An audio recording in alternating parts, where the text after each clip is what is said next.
No, did you crush your fingers? Or how about if I... Watch out for my phone's fallen somewhere down here. Okay, so we are live across the board. All right. Julie has Are we reappeared. sticking with the ponytail beard? Good. Pardon me.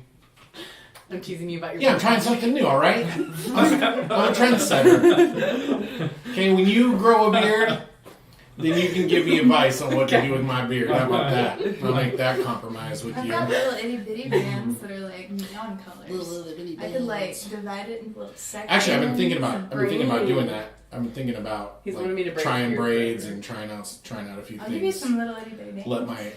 Let the super fans decide which is the best.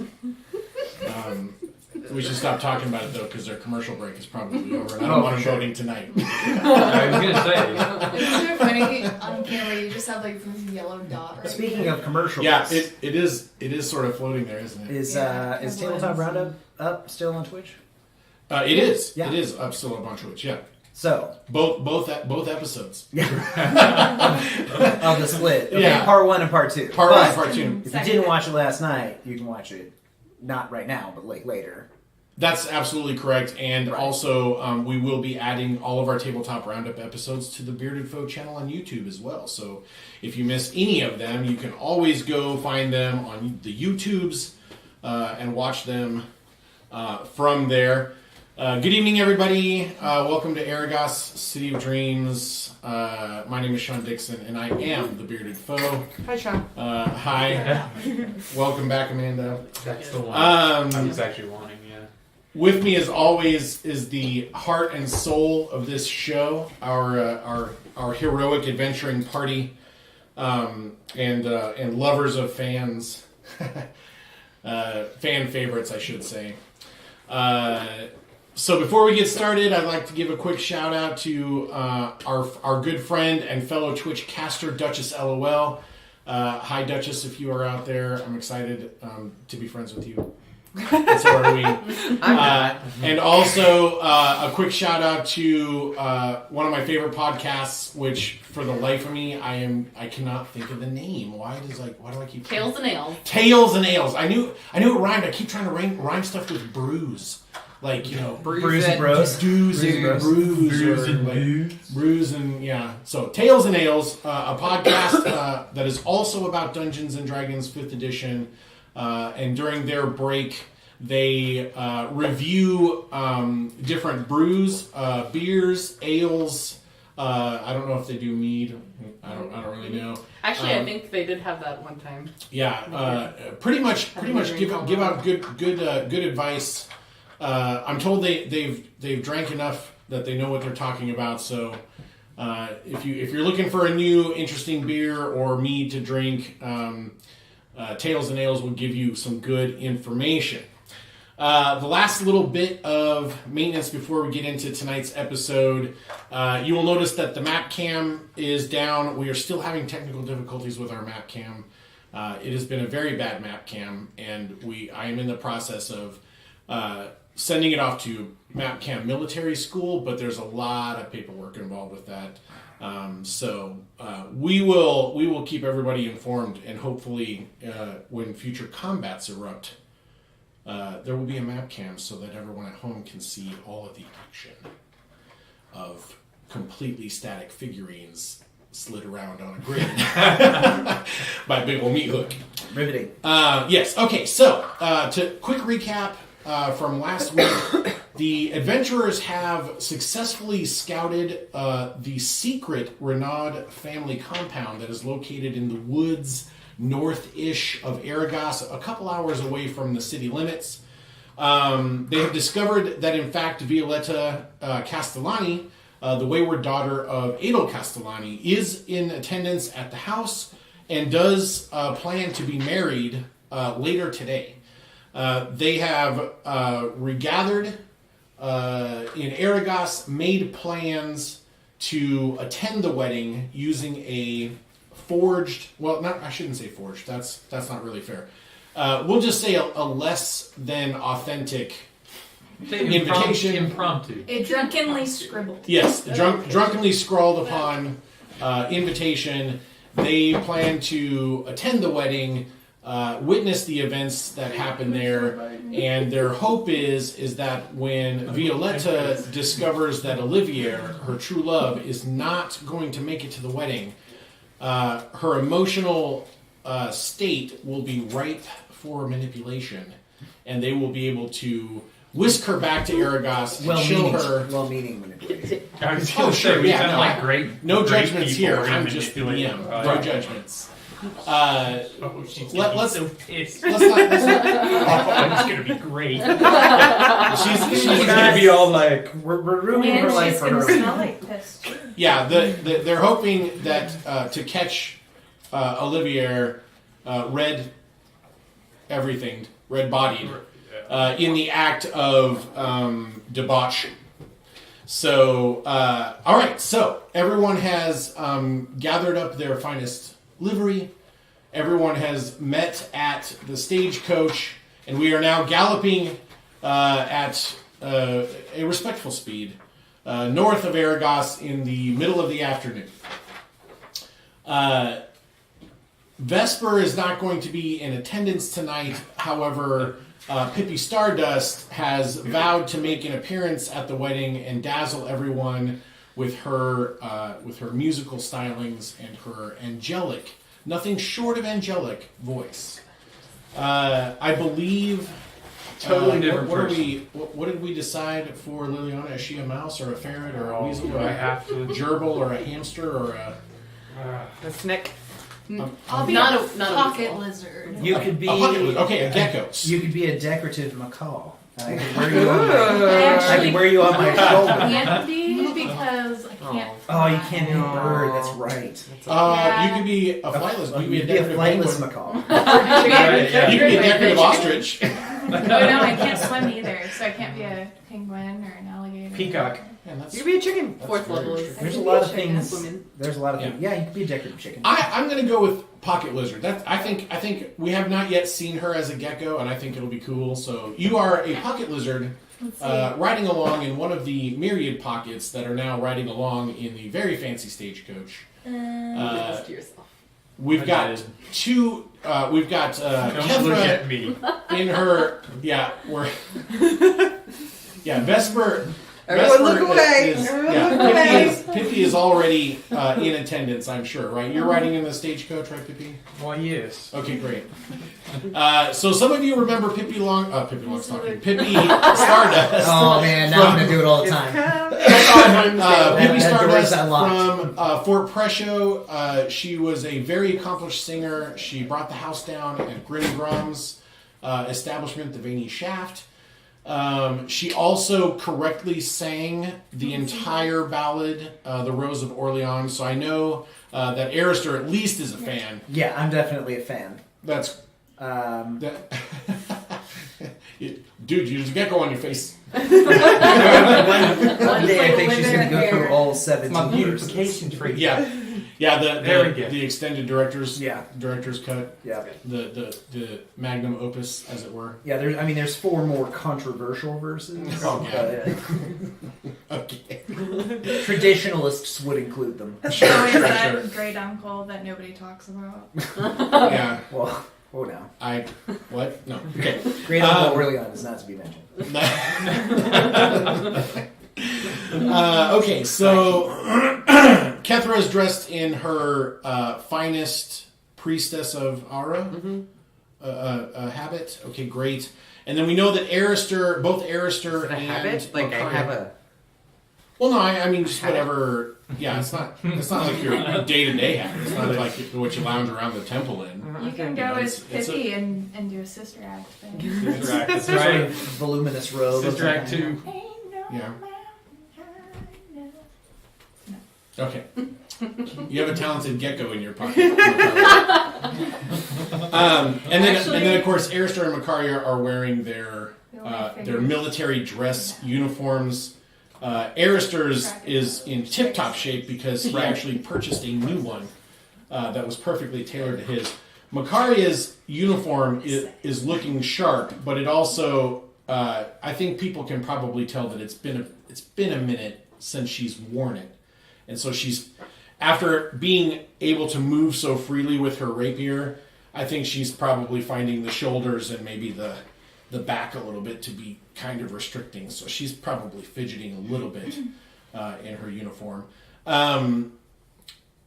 So refresh my memory. Did you tell Versace your actual rank, that you were a Lord Captain, right? Yeah. Okay. The patches are so interchangeable. Right, but my question was that your actual rank, or are you impersonating a higher rank than you actually were? No, I probably would not impersonate a higher rank than I actually am. So okay, so I can't remember if Arister was a Lord Captain or not. I know he was a captain of the cavalry. He was a knight captain. Knight Captain, that's right, Knight Captain. That's what you said. You said Knight Captain, not Lord Captain. I'm making that up. Okay, you said Knight Captain. Good job. Okay. And then I told him Knight Commander, which is like the captain of the captains. Of the captains. Yeah. This captain's captain. Captain. Yeah. Okay. Okay. So we'll just say that you're wearing the proper insignia. Should anyone who knows you see you in your uniform, they will assume you're in your dress uniform. Right. Okay. So you guys race out. Well, not really race because you have plenty of time. I mean, you had plenty of time all day, basically all morning, and the first part of the early afternoon to prepare. But in due time, the carriage reaches the secret path that you guys walked in and drives past it. The person driving the carriage, the coachman, he actually knows where the secret carriage entrance is because, believe it or not, he has actually driven to this secret estate before. Lucky. On sworn secrecy, and no, I don't know where that is or whatever. But then when the right people get into his carriage, he is able to take them where they need to go. It's like eyes wide shut thing, not. Well, hopefully not. Well, less there towards the end. more like eyes. I mean, how many secret weddings go on here? Well, they're actually. Event. And this is something that you might know. Elves are not really that much into human pretense, but you have heard that there are a lot of noble families that have getaway cottages, right? Because I'm sure some are more secret than others. Right. Everyone needs to get out of the public eye, and every once in a while, and so the landscape is sort of dotted with these, private estates, and it's humans don't have the patience to, of elves. They just don't have the patience to stay in the limelight for 100 years or more. So they got to take a break every 6 months because they're weak up here. Okay, so you guys get to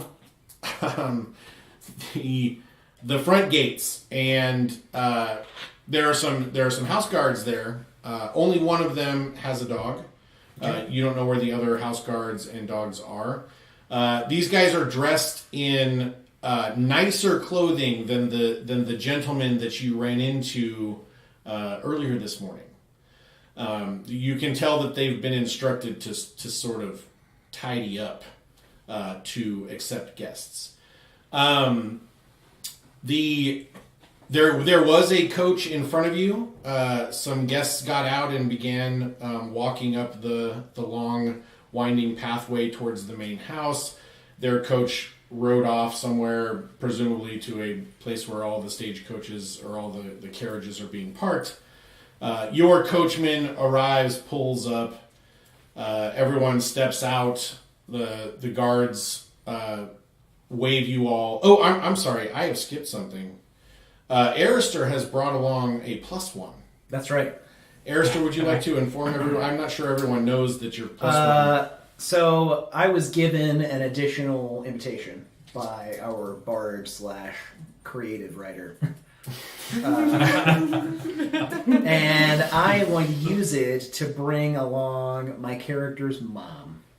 Okay, great. Arister's mom, who is semi-retired from public life, but she used to be somewhat influential as a wife of a general. What is her first name? Oh man, you had to ask me that. Mama Orlean. It's mom. It's Mama. me. Mama Orlean. Tyler. Tyler, that's right, Tyler. Okay. And Knight Captain. Okay. So, Okay, great. I did not introduce her to any of these people. By all accounts, she seems to be a pleasant woman. I was going to write up a backstory for her, but my personal consultant for that write up ended up not delivering the goods. So She doesn't need that much backstory. yeah, she's a pleasant woman. She's quiet. She it makes conversation with you guys, but otherwise, you can tell that she is a little. What should I say? She's not used to hanging out with Arister's friends. Okay, so yeah, she has other things that occupy her days, and she's going to a wedding as her son's date as a favor to him. Right. She didn't realize that there'd be a carriage full of people. Right. Anyway, she's along for the ride, but she seems very pleasant, and she's dressed to the nines. She looks very good. She clearly has not forgotten how you should look attending a military ball. Right. Rubbing elbows with very influential people in Arragas. So she definitely looks the part, and she is extremely comfortable in her clothing and just elegant in nature. All right, so you guys all step out from the carriage. The coachman assists you. Pippi, are you going to you're going to seek entrance as an entertainer at this point, right? Yes. Okay, so you'll tell the guards, "Hey, I'm part of the show," or are you going to go in first and then try to weasel your way in, or are you going to because if you were officially part of the wedding, they would probably expect you to go in another entrance. As a favor to my personal friend Olivier, I was going to play the wedding for as his gift. So you're a guest or you're the entertainment? I'll be the entertainment. Screw it. Wow, your voice changed. Hey, I grabbed the gun. Stop messing around. Stop it. Let me in the dignity. All I right, am so the entertaining guest. That's Yeah. why I'm here. So the guard says, "Okay, great. The entertainer's exit or entrance is around the way. Stay with the coach. There'll be another guard to let you know where to go and how to set up. If everyone else would come with me, blah blah blah blah." And so he escorts you up to the house. And as you guys are being escorted up there, the other house guards are coming back along and passing you guys, and they nod politely to you all. You get to the house, and there is a butler of sorts, a doorman, and he is standing there with sort of a sign-in book and a stack of invitations, which, by the way, your invitations do not look like their invitations. Theirs are a little more gold-leafed, and it looks like it's kind of a nicer parchment. But the invitation that you guys are carrying says the same thing as the invitations that are there. So Olivier probably just Dim my bros. No. D's my bros, right? right. Or was it Dem's my bros? Or D's my bros? D's. D's. Yeah, there it is. Yeah. I've got it right here. Good. Okay, so when he takes your invitation and he sort of examines it, and his face crinkles up, and he says, "Pardon me, are you here for the bride or the groom?" The groom. I see. And where did you get this invitation? From the groom. From the groom. Well, and he kind of flips it over and examines it, and he says, "I'm a bit embarrassed, but I need your name so I can announce you." I am Arister Orleans. Arister Orleans. And this is Tyler Orleans. Okay. He says, excellent, excellent. And Of the House Orleans. you can see him sort of filing that away. I spend a good 2 or 3 minutes reciting my lineage after that. He waits patiently. You can tell that he has been through this before. And he nods politely at all the right moments and kind of. Catherine and I now have synchronized eye rolls. Yeah. Yeah. It's a lengthy recitation. Geckos can roll their eyes then. Yeah. In 2 different ways. Yeah. I had to know it by the time I was 5. So, I got it down. All right. So once you finish, he says, if you would please sign the guest book, lineage notwithstanding, just your name and your mother's will be fine. Very well. And then he looks at you and your name, young miss. I couldn't remember my last name. My name is It's so god, young miss. Kendra Sogard. I'm a priestess of Ara. Oh, very good. Ours blessings upon you. Upon you as well. Thank you. When you get a moment, please sign the guest book, and then refreshments are inside. Please wait in the foyer to enter the main house until I announce you. Macaria Storm Dragon. Macaria Storm Dragon. Okay. Just Macaria Storm Dragon. Why do we have to be in Just Macaria Storm Dragon. Okay. It happens. Macaria, what was your rank? Do you remember your rank in the war? I had it written down. Yeah, I think we wrote something like senior sergeant or sergeant. That sounds. Tank. That sounds right. I don't have it written down here though. But yeah, that does sound right. Let's make you a staff sergeant. Okay. It's not quite a senior sergeant. We'll say that you were just 2 Were you days away from cavalry as promotion well? when you got your guts ripped out by a manticore. You were cavalry as well, Yeah. right? Yeah. Staff For some reason, I sergeant. have that written down. I was the 4th Cavalry Brigade. I just don't know what rank I was. Yeah. Okay. And of course, Pippi Stardust goes around to the back where she is introduced haphazardly to all manner of caterers and florists, and the cake chef is out there and he's screaming about something. You can't keep this cake in the sun. The cream needs to be cool and in the shade, and on and on and on. And it's just a big pandemonium back there. It's just a whole bunch of servants, house servants, and hired servants from the town or from the city, and they're all just shouting and bickering. It is extremely easy for you to slip inside the house without being challenged by anyone. Okay, so you're able to pop in there, and of course, since you are but a gecko in the, I was gonna ask, whose pocket am I in? I thought we said Macaria. Macaria, or I thought we were in her. We're all standing close enough together. You can theoretically. yeah, I would say pick between Macaria and Kethra, because I am absolutely certain that Tyla would not allow a gecko to get into any of her pockets. Maybe she likes little geckos. Do we call No. odd or even? Sure.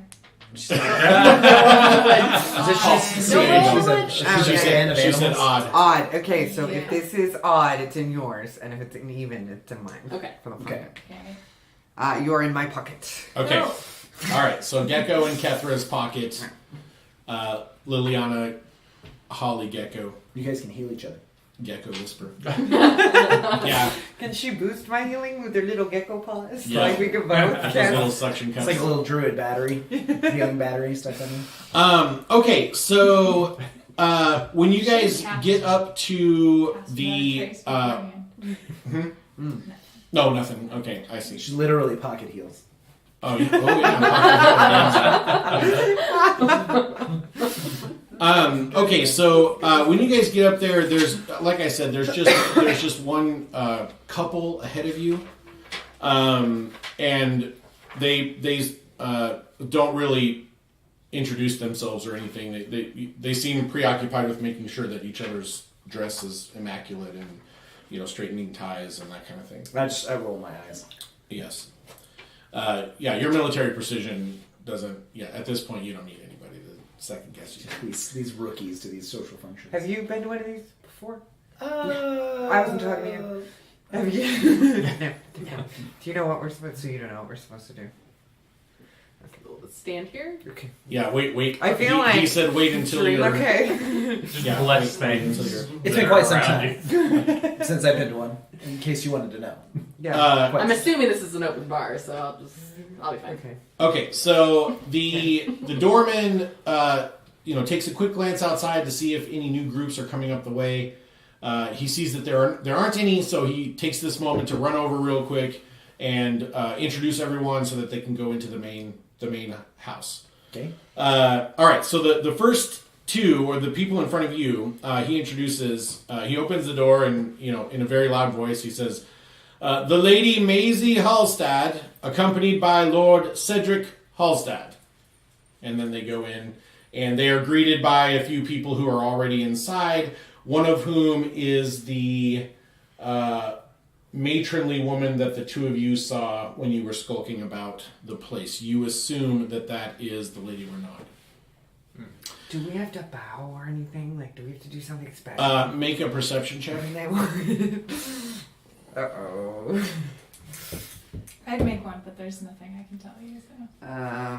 So How much do I add to this? It should be your 5. wisdom plus Not enough. 5. No, it's still not enough. I got a. No, maybe it is. I got a 14.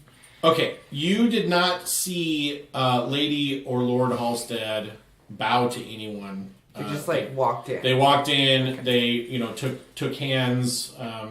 People greeted them. I mean, I've been to weddings. This is just different. Right. Yeah, this is a little more upper crust. I don't get Okay. announced.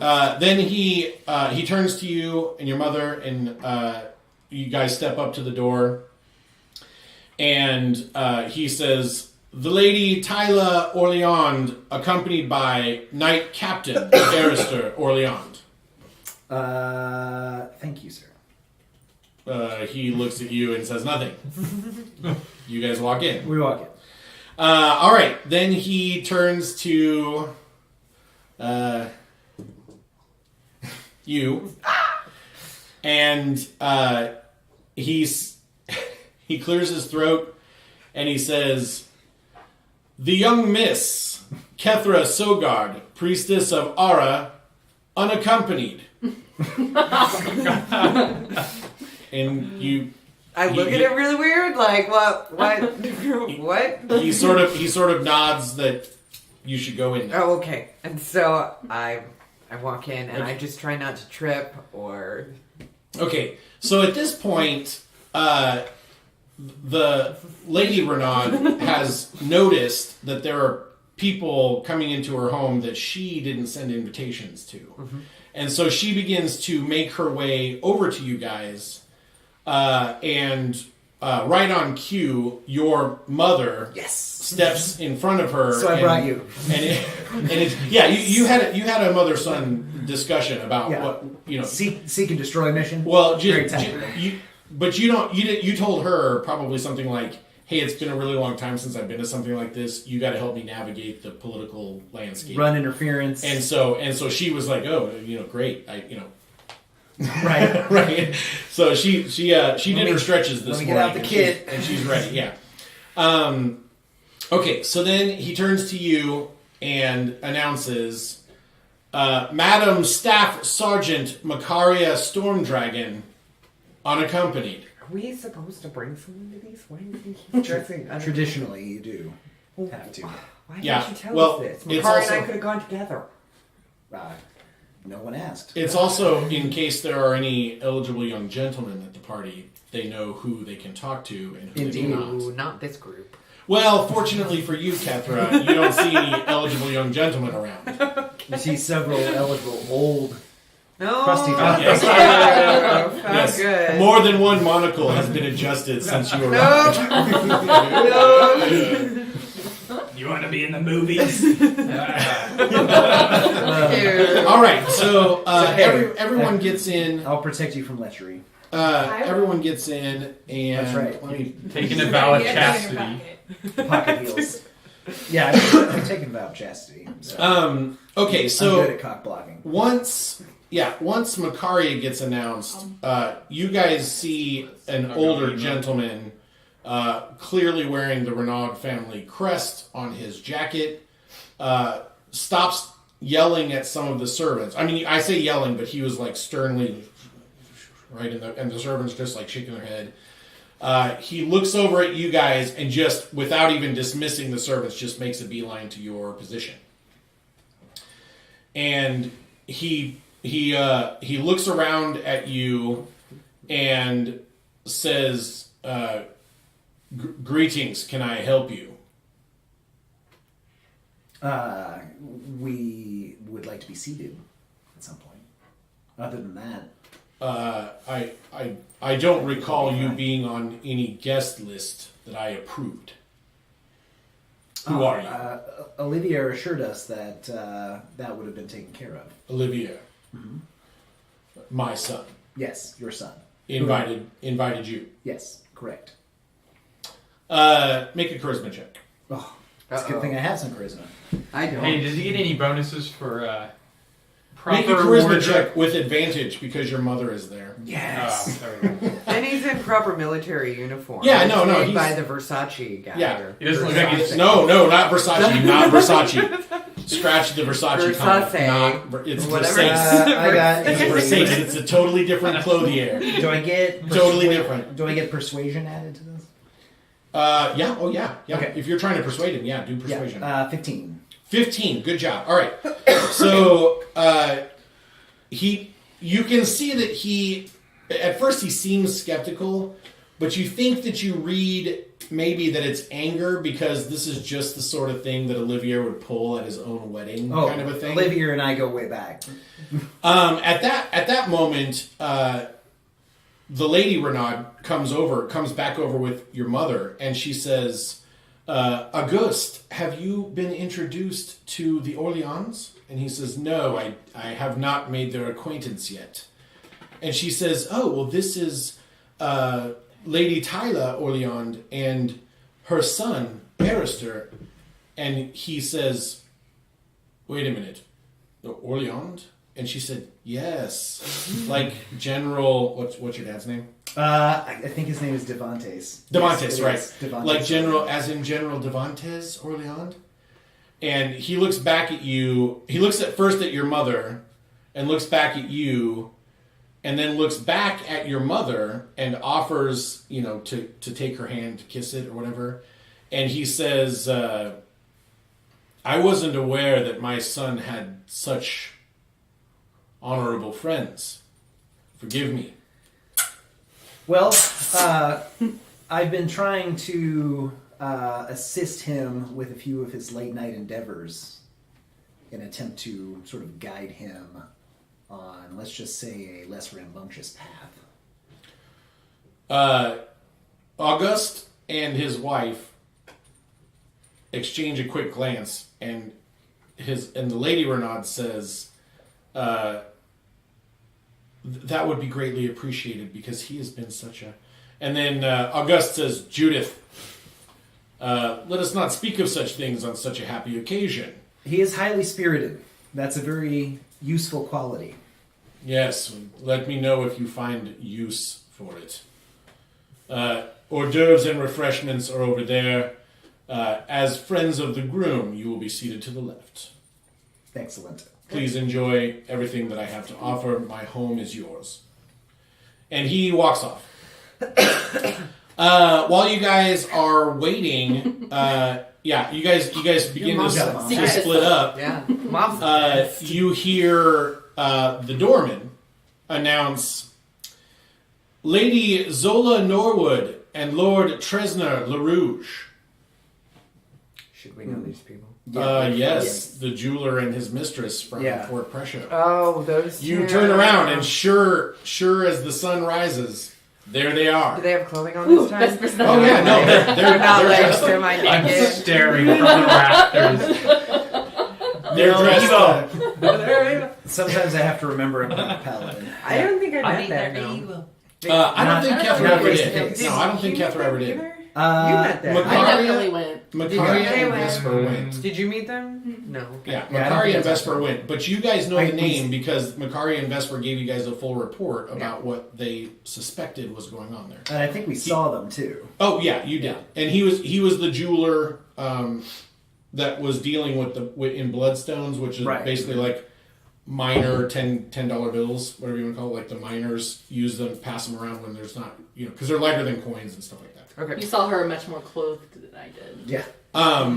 Yeah, and she's very elegantly dressed, and he is dressed like a wealthy a wealthy merchant.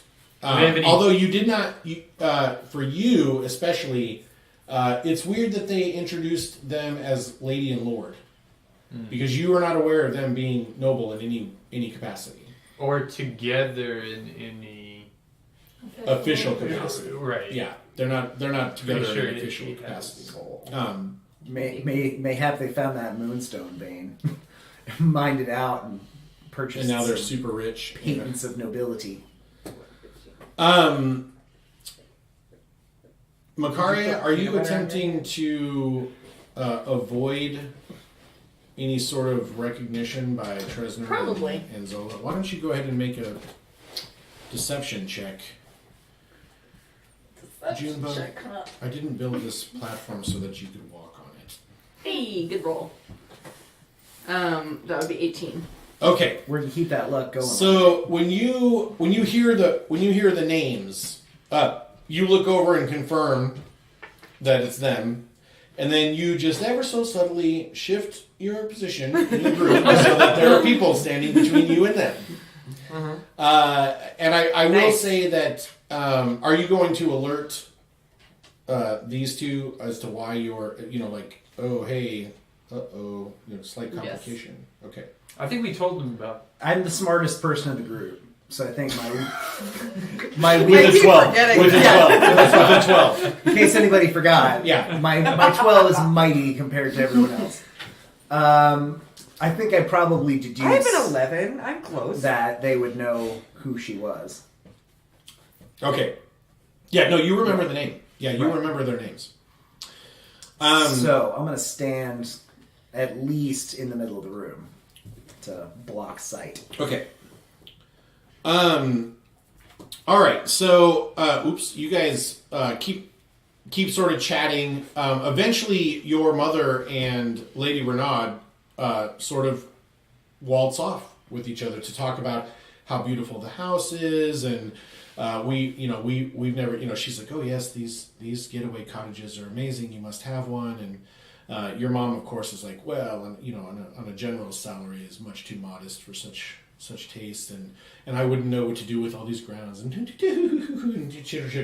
right. Perfect. Are there a bunch of flowers and stuff around? Oh yeah, tons. Because I'm gonna take my gecko friend, Pocket and gecko. I'm gonna be like, little druid, look at all the cool flowers. Because she can't come out and see them, but I know she likes them, so I'm gonna be real casually like walking around. Yeah. I'll stick my whole face in one and be like. You vaguely recall that Liliana told you that druids like to play this game with geckos where they spin them around by their tails I'm not doing that. until the gecko flies off. Yeah. And if they land on flowers, your wish comes true. Oh. And you're still holding the tail. Yeah. No. It's okay. I am When showing you turn Liliana back- the flowers. when you turn I back, have you'll just be missing 2 a hit foot. points. Yeah. Don't do that. You'll have a smelly little druid just pop into existence. In the flower bushes, in the flower bed. All right. So, but you're going to release her onto some flowers? No, I'm not releasing her. I'm just Oh, okay. like, I thought Like, maybe I this was smelled a. it. I just wanted her to be able to see them and smell them because I know that she likes Oh, them. okay. Are they okay. the specialty flowers? They are from the the florist? specialty flowers from the florist. Yes, they are. I know that. Along with a whole bunch of different. So everyone's aware that lead panned out. Yeah. So Along with a bunch of tulips that are just every shade of the rainbow in color, and all kinds of like tall reed-like flowers, and all kinds of really great stuff. I feel more comfortable even though I'm watching a bunch of weird city folks doing weird things that I don't understand. Yeah. Okay, so after a little while, you hear the doorman announce that Baroness Vortigern, accompanied by Baron Vortigern. And you look over and see a couple. They're both tall and sort of skinny in their way, but they both look like the sort of people that your father used to try to avoid at parties like this. All right. He used to say that there were some battlefields where you never knew who the true enemy was, and you get the feeling that he was talking about people like these two. That's why I brought a ringer. Right? Yeah. When they get in the room, they scan everyone, and you can tell by the way they're looking that they are politically sizing themselves up in comparison to everyone in attendance. Excellent. They both seem to have come to the same conclusion that they are, in fact, the highest ranking people in the building. Of course they are. Go ahead and everybody, let's see, everybody except Makaria, go ahead and make a knowledge history. An intelligence history check. Intelligence history. I'm gonna use the mouse. Oh, my history is poor. Intelligence. 5. History. Yeah. Ah, I get +2 to that for some reason. Roll well. I'm gonna roll really well. No, No. 7 altogether. Okay. So you guys are pretty sure you've heard the name, but just it's been so few and far between. You can't really place And it. really, who can keep all these names straight? Of Right. these Yeah. people. Yeah. Like, Sounds like Voldemort to me. It's okay. I'll look it up on my dictionary of famous people when I get home. Okay. So they come in. So the Baroness has her hair pulled back and extremely tight. I mean, it's like basically slicked back against her scalp. And Shows there's the supervillain. an exquisite tiny braid that has then been braided into a bun Ooh. on her head. So her head looks like a sculpture, right? Like it looks like artists built her bun. And she is wearing Definitely. a blue, like kind of a navy blue dress, much darker than the Millipole colors, with like yellow highlights, and she's got gold tassels hanging from her shoulders. what? Cather is like, oh my god, that dress is so cool. Yeah, it's a pretty good looking dress. The Baron is dressed in a black suit.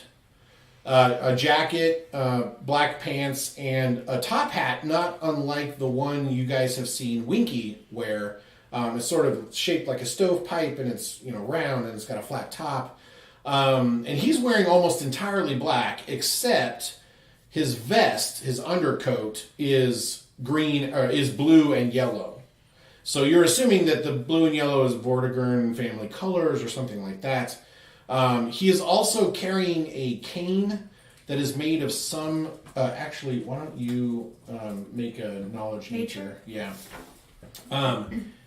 He's carrying a very ornate cane, and it's just covered in gold. Like the whole handle is gold. It's some sort of intricately carved thing, but you can't really make it out because he's holding it in his hand. But I mean, even the tip is So it's an extremely rare wood. They're basically up in Twistroot, which is where the forest is, where a lot of the elves live. There's a certain type of, there's basically light elm and dark elm is extremely rare. Like 1 out of every 100 elm trees are dark elm. His cane is made of dark elm wood. Does that like have to be from like a super old tree or something like that? No, they're just rare. Okay. It can be a young elmwood tree, but basically out of every 100 elm trees, only one of them will be dark. Okay. Okay, so Duke's you the highest. probably don't know much about money, it's but king, basically that means duke. it's extremely expensive. Yes. Okay. Okay, so anyway, they come in and they seem they take a leisurely stroll past the hors d'oeuvres, past the food and refreshments, and you suspect just so they can turn their noses up at it. The Baroness takes a plate and gingerly picks a few things, but you get the impression that she's unhappy with everything that she's chosen, even though she's chosen the best of what they have to offer. I'm going to try to tactfully avoid coming into contact with them. Sure. You're not alone. Some of the other guests, some of the ones that had arrived before you guys, are also giving them a wide berth. They don't seem to be very friendly. They don't even really look like they came here to be friendly, to make friends, or be friendly. You're not entirely sure why they're here, other than they were invited. When almost on cue, when the Renauds see them, they come trotting over immediately, and Auguste Renaud says, "Oh, Senator, it is what a surprise! What a pleasant surprise that you have attended our festivities today." And Vortigern sort of looks at him and says, "Well, I was invited." And he said, "Well, yes, of course you were invited. I would never forget to invite someone as prestigious as you. I just figured that with your schedule being what it is, you would be much too busy of a man to attend a paltry affair like this." And the Baroness laughs in the coldest way possible, and she says, I would hardly call this paltry." You get the impression that she means it's not up to paltry standards, right? I mean, it's subtle, Backhanded, but it's there, right? And of course, Judith, Lady Renaud, you can see her sort of bristle at that, but she laughs it off and says, "Oh, you Baroness, you are too kind. Have you tried the lemon cake pops and blah blah blah?" Right? And they start chatting amongst themselves. So you get the impression that the Baron and the Baroness are here maybe to just show up, Right. some sort of political reasons that they're here. And then after a little while, the doorman introduces another couple. He clears his throat and says very loudly, "The Lady Juliet Linthicum, accompanied by Lord Romeo Linthicum." And you look over, and it looks like two very young people who are somehow still in love with each other, even though they've been married. And they are very happy to be around, and they immediately start schmoozing with everyone, right? Every once in a while, they just swing over to the table. They don't even take a plate. They just reach in, grab something with their hands, pop it in their mouth, and they start, they're going around. And for the most part, everyone seems to take an immediate liking to them. So you can't tell who are their old friends and who are people who are just like, oh, I kind of like the way they move, When you say young, though, do you mean like? Just to clarify, do you mean like early 40s? They are your age. Nope, No, they are young. They just got married. Yeah, and like they're my even age. by human standards, they are young. And it's interesting to you that they are Lord and Lady, because that would mean that they are, one of them is the respective head of their household. Possibly Romeo, but it could be Juliet. Okay, so everybody has plenty of time to schmooze. Just now clicked. Good. No 12 intelligence. How's that make you feel? Zero intelligence. I ain't smart. Okay, so Yeah, I like some though. after a little while, you're doing your best to just sort of blend in and sort of, you're waiting for the thing to start, right? Yeah. And it just seems like this my has been seat. some sort of a dinner party or something. Like you've been invited to just like an afternoon barbecue, but for rich folk, right? And suddenly you find yourself, confronted by Auguste Renaud. And he says, "Knight Captain, I wonder how close of friends you are with my son." I would say fairly close. Do you see him often? Once a month, maybe twice a month. He kind of looks around and then gets a little closer to you, and he says, "Have you seen him lately?" I think the last time we spoke was 3 days ago. Thank you. I appreciate it. Please do not mention this to Lady Renaud. Oh, very well. And he shuffles off and goes over to a couple of his... It's 3 days ago, right? For me, because I didn't talk to him after he left for Carnopolis. That is correct. Yeah.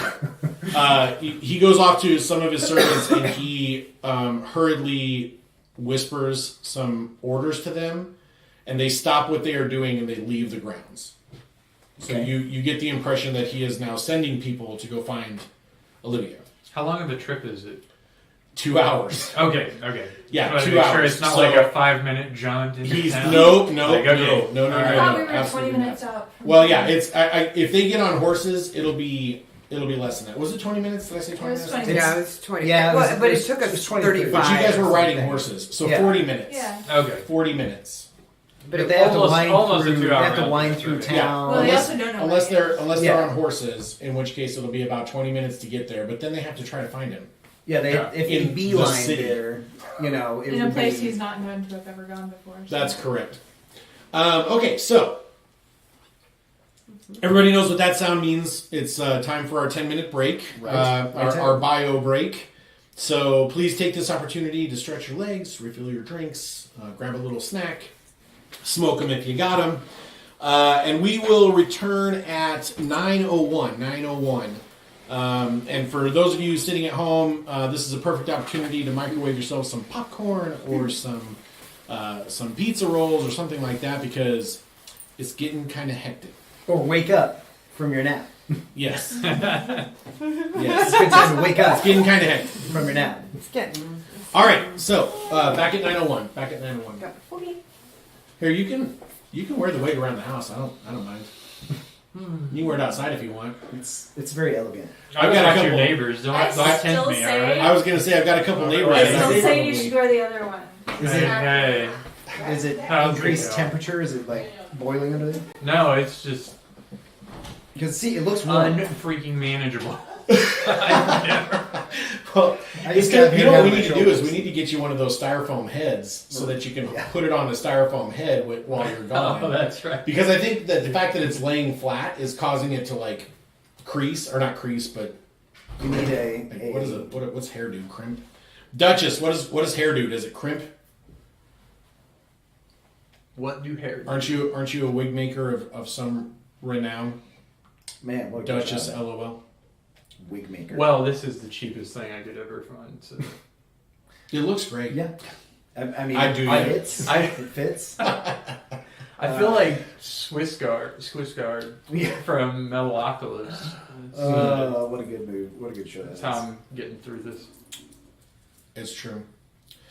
Okay, so for those of you at home, just to pass the time a little bit, let's talk about It can the, do so the many Senate things. for a second. Okay, so I don't know how much of this I've covered in past breaks, but when Empress Sabine left with the vast majority of Millipol, the government of Arragas was basically sort of like England. So it's a parliamentary monarchy, but instead of calling it a parliament, they just call it a senate. So Empress Sabine has sort of final say over everything. She can pass laws, she can abolish laws, she can sort of do all that stuff. Just as any empress could. However, wisely the imperial family of Arragas figured out, 180 years ago, that it is much easier to leave all that sort of muckety-muck to all of the major and minor nobles, in addition to elected officials. So Arragas is one city, but it's actually divided into several, sectors and wards and townships, and there are even some places that still call themselves, that still identify as a village.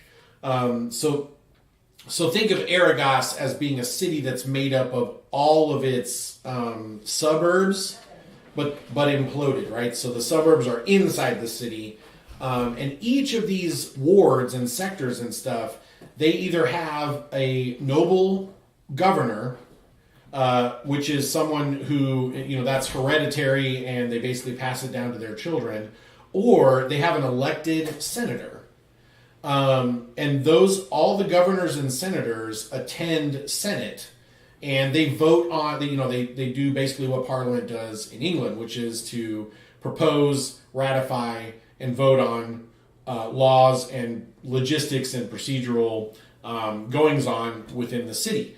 And for the most part, that system has worked exceptionally well. Of course, now that Empress Sabine is gone, she's ruling in absentia, which basically means they still recognize her authority as Empress, but she's not around to say anything, right? She's not around. So right now, the ruling class of Arragas, if as it were, is the Senate. They're making all the laws. They're passing all the laws. They're the ones that put together the guild system, and some of the bigger influential guilds actually have membership in the Senate. So even though they don't represent a geographical constituency, they do represent every blacksmith in the city or every carpenter in the city or something like that. And some of those guilds are large enough that they do in fact get a seat within the Senate. They can vote on things. They can vote on laws, and they can vote on stuff. So we just skip the whole lobbying process. Yeah, they don't need lobbyists because they are the lobbyists, right? And they also get to vote. Now, what has made this this particularly politically tricky is that if Empress Sabine does not turn up within the next year, her and Millipole have been gone for 9 years. If she does not turn up in the next year, she can I don't want to say legally be declared dead, but there are legal steps in place where they can remove her from the throne and have her eldest daughter, Kalaya, succeed her to the throne and become the new empress. So within the next year, there is going to be a shift in power. There's going to be a power change. And so most of the senators, as you might imagine, are busy campaigning and jockeying and, politicking, because they're trying to curry favor with Kalaya. Some of them are trying to curry favor with the younger daughter, Seraphe. There is a popular movement to basically, give tradition the old heave-ho and make Seraphe the next empress. By law, it's Kalaya's birthright. She was born first, so the throne should be hers. But Kalaya isn't very popular with the middle class and the lower classes of Arragas. And Seraphe's humanitarian efforts have made her extremely popular with everyone. Even the nobility loves her. I mean, she's basically the pinnacle of what a princess should be. She's just a symbol of love and hope and generosity. And now, officially on record, she has publicly denied or decried the idea that she would ever take the throne over her sister. She has publicly announced that her sister is more qualified and is by divine birthright the next empress, and she has made it known that she does not have an interest in being the next empress of Arragas, and that she fully supports her sister, Kalaya. However, there are whisperings in certain areas of the Senate and the city that she is only saying that publicly to avoid political problems, to avoid obvious familial problems, to avoid bringing shame to the imperial family, and to avoid possible attempts on her person by rivals who want to see Kalaya ascend to the throne. You don't announce your revolution. Right, you don't announce a revolution. And so the city has been politically divided. So people will often, even though most people don't discuss it, there are some people out there who adorn their clothing with accessories that are either red, meaning that they support Kalaya, or white, meaning that they support Seraphe. And it's not an open debate or an open rebellion or a civil war or anything like that, but think of it more along the lines of the way our current Republican and Democrats behave. So there's, each one has a disparaging word for the other.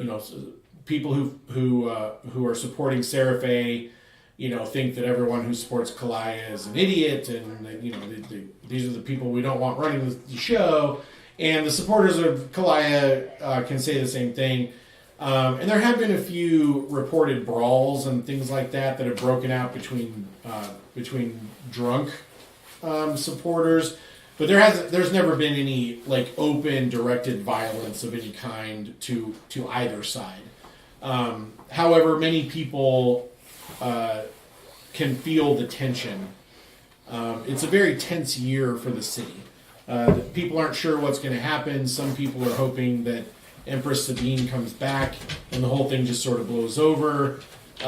Some people are hoping that the ascension of the next Empress goes without any sort of political problems or civil unrest. But there are lots of people out there whispering that Arragas is a powder keg and nobody has yet lit a match, but that's all it would take. Okay? All right, so 9:01 en punto. Good job. So punctual. This is why I like adventurers, because they show up on time for their untimely deaths. All right, everyone who ate the cake, you're dead. Okay, just joking. All right, so I have to fit in this outfit again, so no cake for me. people begin schmoozing. There's really not much to do. You guys, if you sort of sequester yourselves off, you might make the wrong impression. Your mother tells you this, you guys are going to have to rub elbows a little bit, because people will notice, and some of them may take it personally, and you should never, ever, ever snub influential people, because you never know when they're going to be at the wrong place at the right time to basically say 3 words and ruin your career. That's why I'm a gecko. So she encourages you all strongly to sort of get out there and mingle. All right. So we've got Tresner LaRouge and Zola Norwood. We've got our good friends from Fort I Pressure. want to see what they're here for. We've got Lady and Lord Hallstatt, and we've got Baroness and Baron Vortigern. Yeah, And we've got Juliet and Romeo Linthicum, Lord and Lady. So who wants to talk to? I am shoving food in my mouth because I grew up in a monastery, basically, and with my dad not eating really good food, and this is fantastic. So I am at the table, just like... Breakfast food. And the longer they go, I'll talk to the and jewelers. the longer I go in your pocket without food, the more I and I bring some off and I There's- put it in. And then another little Guys, gecko we're here. in the top. Yeah, Make a Work perception comes up check. and you must Make a perception check, Kethra. We're here for work. This is really good. Oh, okay. We're not here for food. We're here for okay. work. Did you say that to me? Yes. Take a bunch of the food with me, and I'll just follow you around. I got a 11 plus 5. Catherine, so don't leave me alone. 16. Okay, so I while can't go you're over there. while you're sitting there, so you guys are going to schmooze as a group. No, I'm taking Yes, Catherine sir. with me because I can't go to the jeweler. That's why I said don't leave Oh. me alone. Oh, Okay, so Yeah. you Okay. hear while you're shoving Just some hook arms, some like, cake pops quick. into your mouth, Oh, you these bloody hear cake pops are from good. your pocket a tiny stomach go. So I bring up some of them, and I put the little in there. All right. So while you are sitting there stuffing your face, Juliet and Romeo come over and sit down with you. And Romeo says, "Hi, Hi guys. that cake looks pretty It good. is really good. I wonder if you could help my wife and I settle a little bet. Okay, what's the bet? She thinks she can eat more cake pops than you in a minute. I think you can do it. Let's settle Let's that do bet. it. All right, so here are the rules. The whole cake pop has to go in your mouth. If anything falls out, you got to pick it up and eat it. Okay, and then we'll just count how many cake pops. Hold on a second, I'll be right back. He runs over to the table, grabs the entire tray of cake pops, Yes. and brings it over to the table and sets Yes. it down between Okay. the two of you. Okay, I roll up my priestly. and he says, all right. You can put as much as you want in your mouth, but remember, anything that falls out, you have to eat. Okay, I take a napkin because I don't want to get these dirty. Okay. I don't want to have to Yeah, dry clean these. and Juliet does exactly the same. Like she ties her hair back, and she's just like. Right? Okay, so I first, was born into cake pops. we're gonna do a wisdom check to see if your cake pop eating Oh, I got wisdom. strategy is a good one. I got wisdom. Okay. Nope, on the table, in the thing. Oh shit. 4. I got a 9. All right. So you're pretty sure that you're just gonna grab this big old handfuls and just right. So he says, "All right, and go." And you start grabbing big old handfuls, and you see Juliet putting a cake ball in between each of her. She's just putting her fingers in the pile and then pulling them up and just going. She clearly has.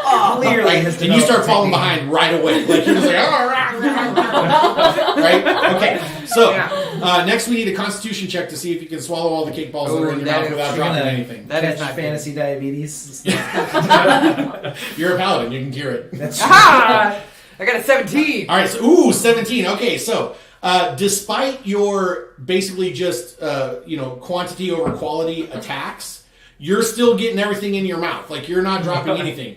And she actually hits one of the cake balls, and it hits the table, and then rolls off onto the ground. And she stops for just a second, and then her competitive nature kicks in, and she's just like, she gets down, she picks it up, she's all boop, pops it in her mouth, she's like, and you can see like a little bit of grass in her mouth, and she just eats it all. She's like, right? And then she keeps going, pop, pop, pop, pop. All right, Constitution check again.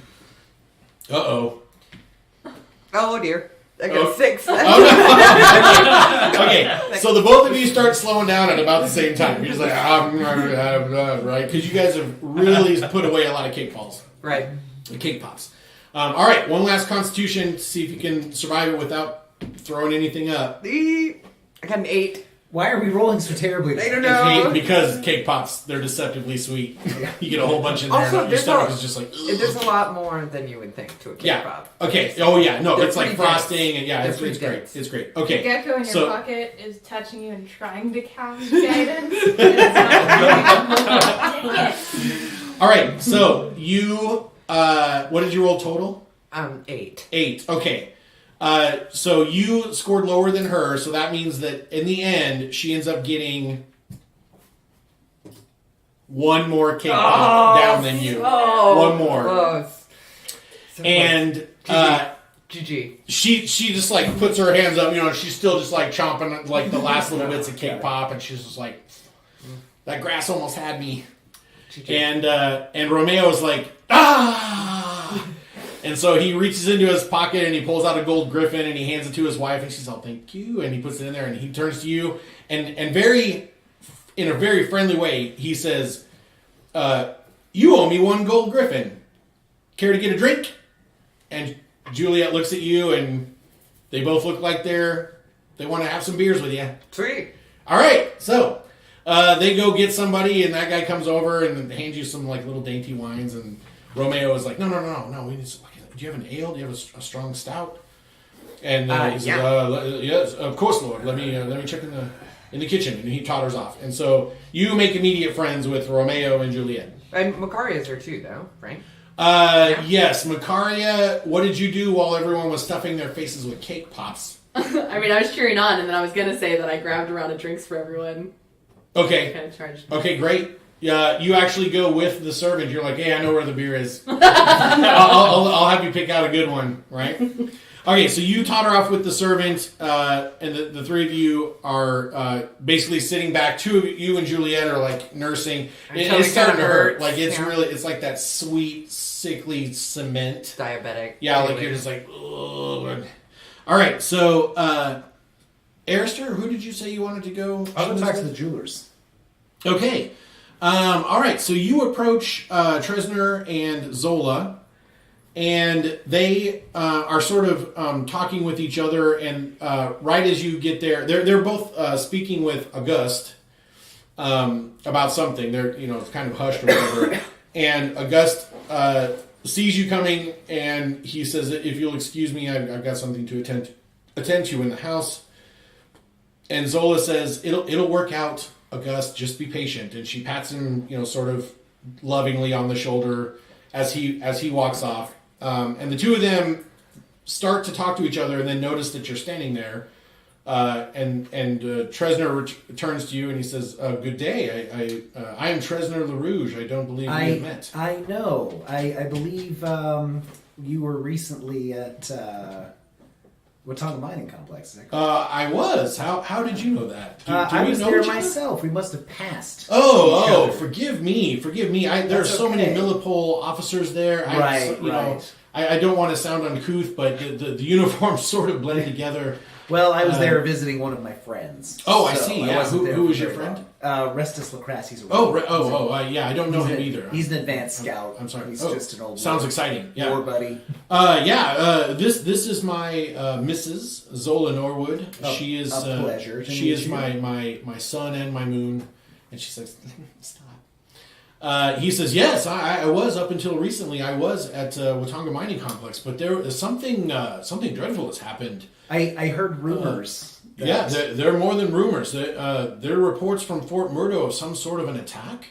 All the soldiers there were up in arms, and they immediately called martial law, and all of the civilian population Is and this not- non-essential personnel were evacuated. That's Is this why. not a small-scale attack outside of town? Maybe involving bandits? Or is this... No, Fort Murdo. The entire is- fort there was some- overrun?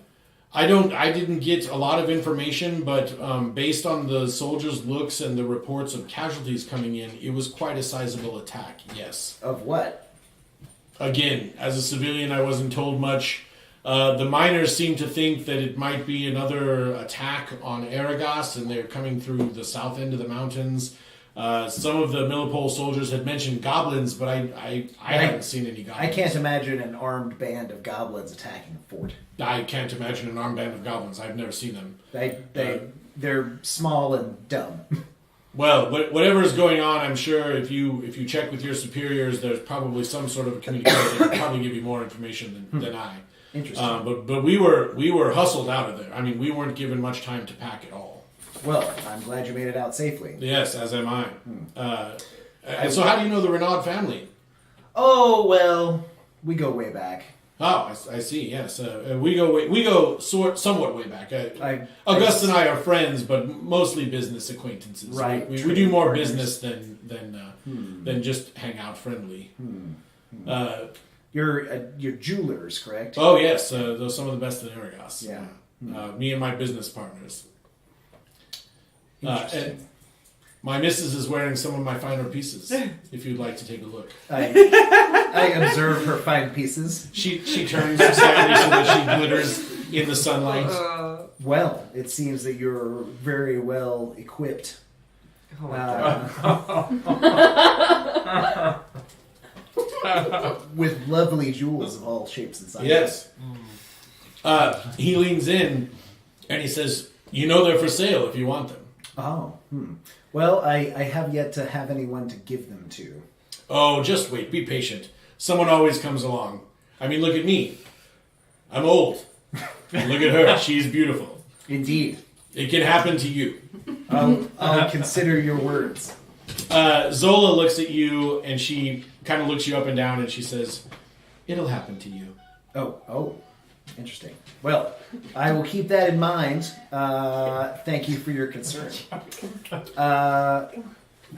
While I was at the mining complex, I actually saw a performance by a Pippi Stardust. Yes, Pippi Stardust. Yes, It was very, very great. I was unable to actually make that performance, but I heard wonderful things from Great, everyone. rave review. Yes. Yes, I heard that the Rose of Orleans was sung, which is a personal favorite. Yeah, I find that song to be a little bit sad. Well, I mean, it serves its it has purposes, but I depth. wouldn't play it at every I would say there's a lot of layers to it, and it's Oh, not- certainly. What is it up to now? 12 layers?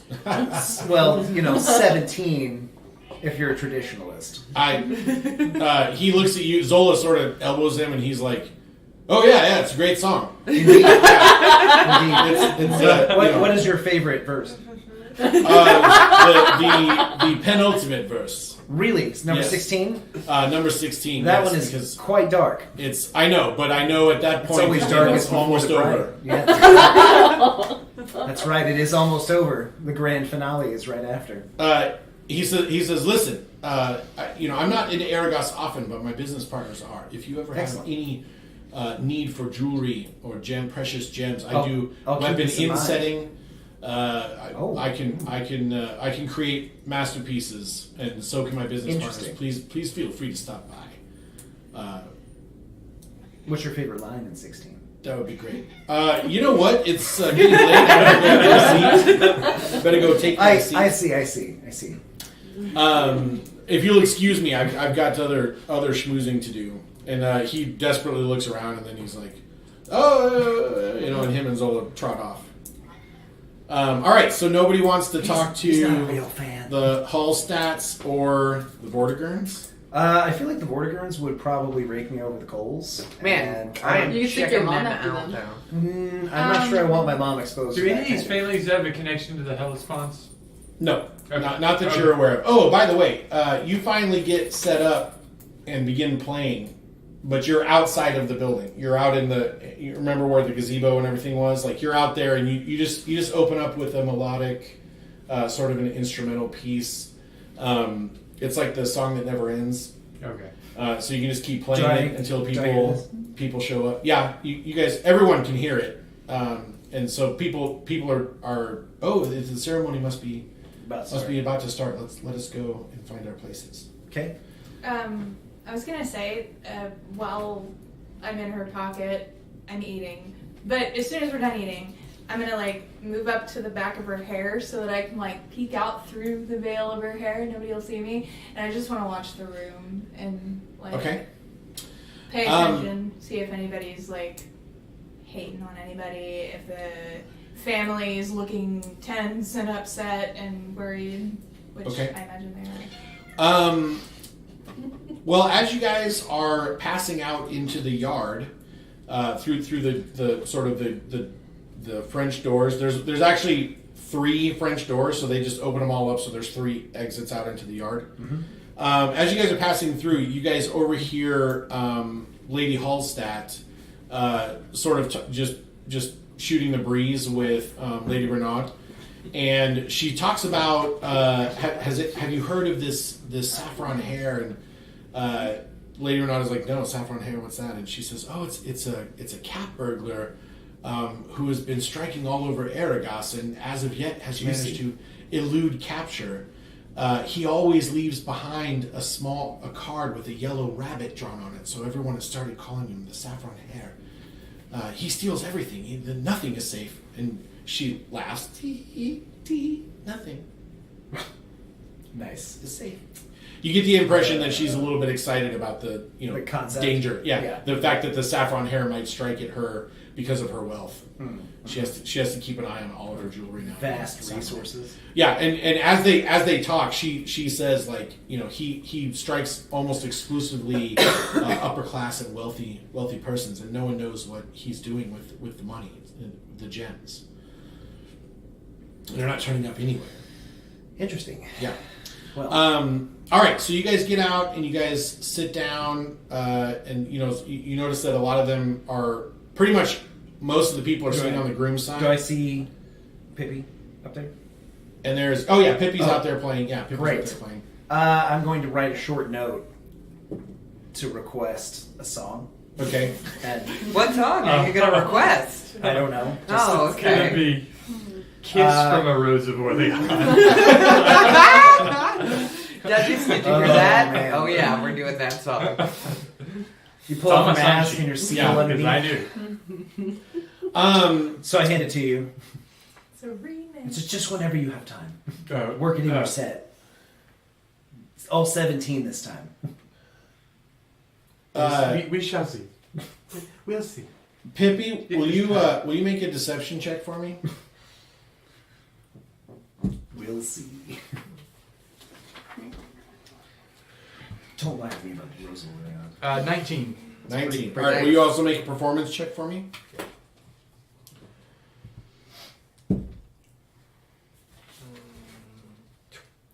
20? Nice. 20. Very good. Dirty 20. Good job. Nice. All right. I mean, dirty 20. Okay, so after everybody sits down, Lady Renaud notices that there's basically, 10 or 12 seats over here that are full on the groom side, on the left side, and then 10 or 12 seats that are completely empty on the bride side.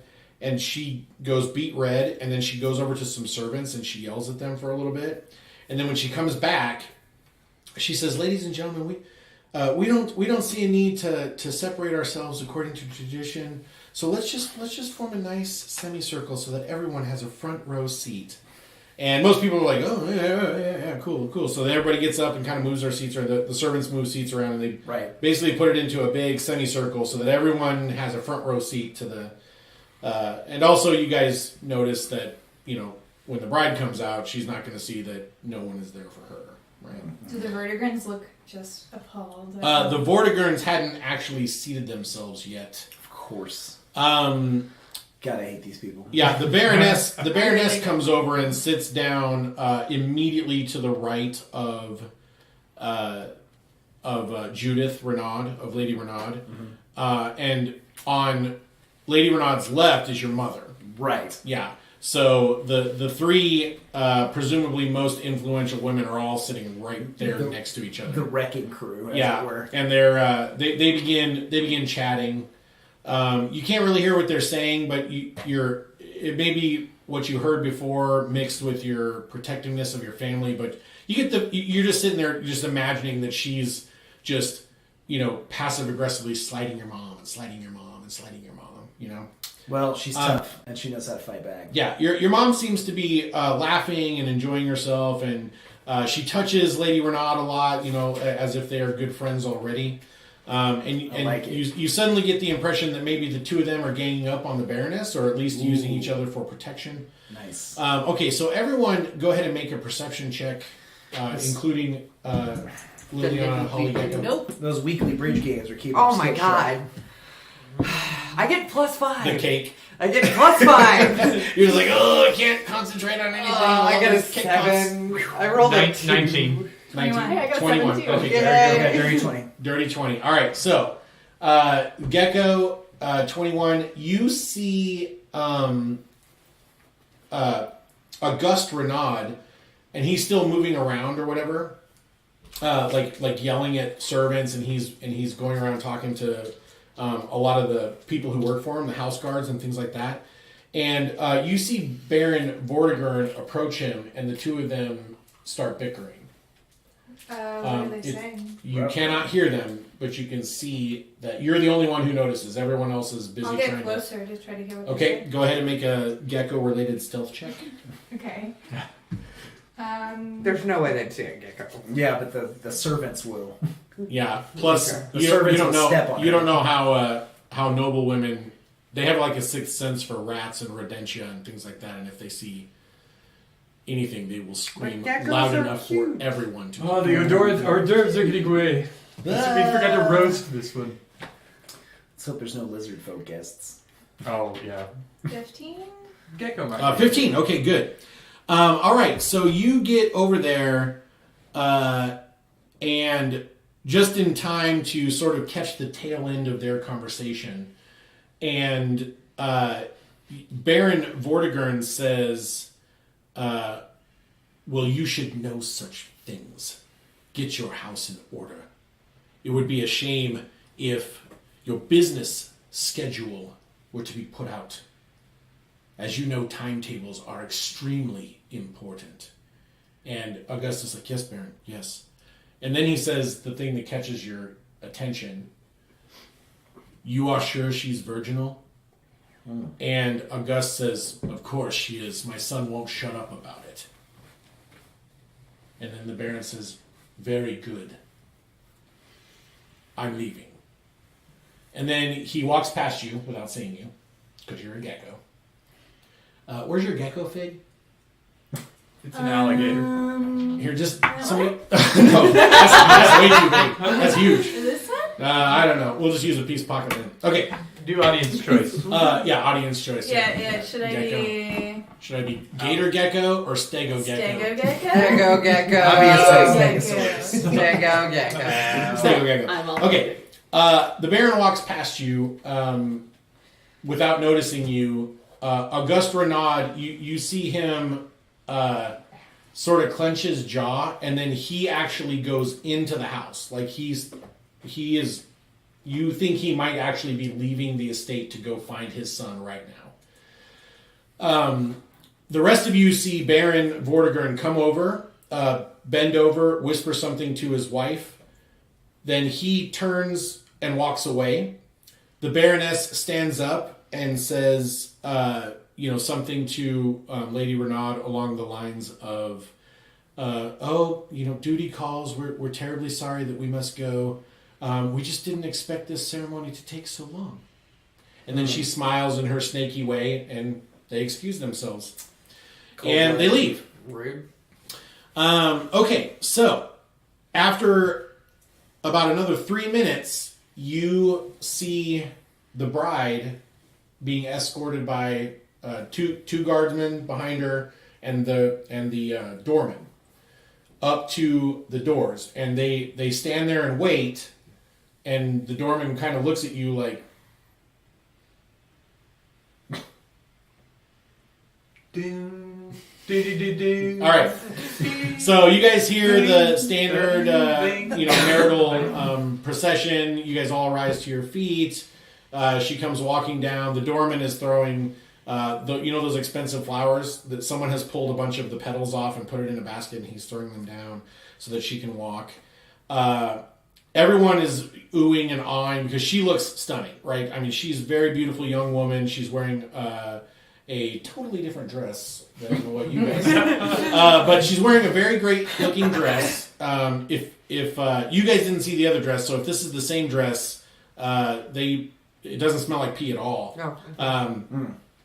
And she's walking down the aisle. I was on the smell. And you can see her smiling, but you can also see her kind of looking around, like she's looking for Olivia, right? And she doesn't really understand what's going on. Where Because did his traditionally parents he go? should be at the altar. Right? Well, his Yeah. mom is sitting next to his mom. Right. Lady Renaud where did is sitting. his dad go after He the went conversation? into the house and left. Like he left the ceremony. Can I follow him? You won't be able to keep up with him as a gecko. Well, yeah, but I can. Yes. How far away from the door am I? I can hear. Okay. Go ahead and make another stealth check. Another one? Yeah, to get to the door. Oh. It's terrifying. So Right. at this point, You're gonna get stomped. So many feet, yeah. 13? okay, good. You make it to the door without being seen. You're inside the house now. You could change into something else if you want. The servants are literally running around and outside at the ceremony. The house is pretty much empty. Or you could turn into Liliana if you want to be a stinky. What was it? Stinky taint baby? Yes. Wow! Cursed baby. He's just a cursed baby. Okay. That's a little throwback to last Stick it night's up, episode. man. We need to Or talk. a Cursed. pine Did you put jade on the and dirt baby? smelling forest. Yeah, pine and dirt smelling. Yep. The next game is actually going to happen. Well, no. I mean, Nice to that a baby. gecko's We could have ended really the game small. immediately. Yeah. I mean, I could I probably burn the baby maneuver and then my go back to our respective Oh, I lives. thought you. Wall. Nobody's I thought you gonna wanted kill to that move cursed baby. faster. Except for Oh. your Yeah, because he's booking it. Or negligence. Auguste Yeah, or Renaud is negligence. basically moving Depends towards on- the stable you got as time to quickly push, as he so. can.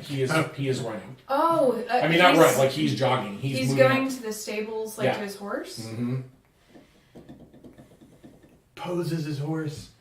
Poses his horse. It's gonna gallop away It's a painted Palomino. into the downtown. I'm trying to think of what the Palomino. There we go. fastest, most inconspicuous thing I can be is. A horse. Totally inconspicuous. Peacock. Like, how about like a deer? Jet black sewer rats have incredible hindquarters power. You could run really fast and make some mighty leaps. Toad. Perhaps. Kangaroo mouse. Okay, I'm Bunnies? gonna get out of sight. Okay. I'm going to drop my form. Okay. I'm going to cast Pass Without a Trace. Okay. and then I'm going to turn into something really fast. Cheetah. Like a... Like a wolf? Not a Wouldn't that cheetah. probably be? A leopard. A jaguar. Go bring this. No, too soon? Too soon. Mountain lion? I might be a panther, yeah. I mean, Panther. that's kind of my Alright. go-to. Okay, panther. All right, so you get out into the front yard. And I turn will into make a sure panther. that there's like a tree line or something that I can. Oh yeah, no, you can stealth easily with. because you guys remember the whole entire fence line is overgrown with trees on purpose to make it look like the woods. Right. So yeah, you'll have no problem just going up one of those trees and over the fence line. Yeah, and I can Yeah, probably you hear that? just. No problem getting over the fence. Well, I'm a. You go to the Climbing treeway, cat. and the fenceway, and I it, am a she giant works. cat. Yeah, she picked Right. a panther, and those cats are particularly good at climbing trees. They sleep in the trees. Just I take can notes. literally probably jump on Okay, trees as um, fast as he can. I'm not ride his even horse. here right now. So you're off. You're off after August. I'm following. Okay.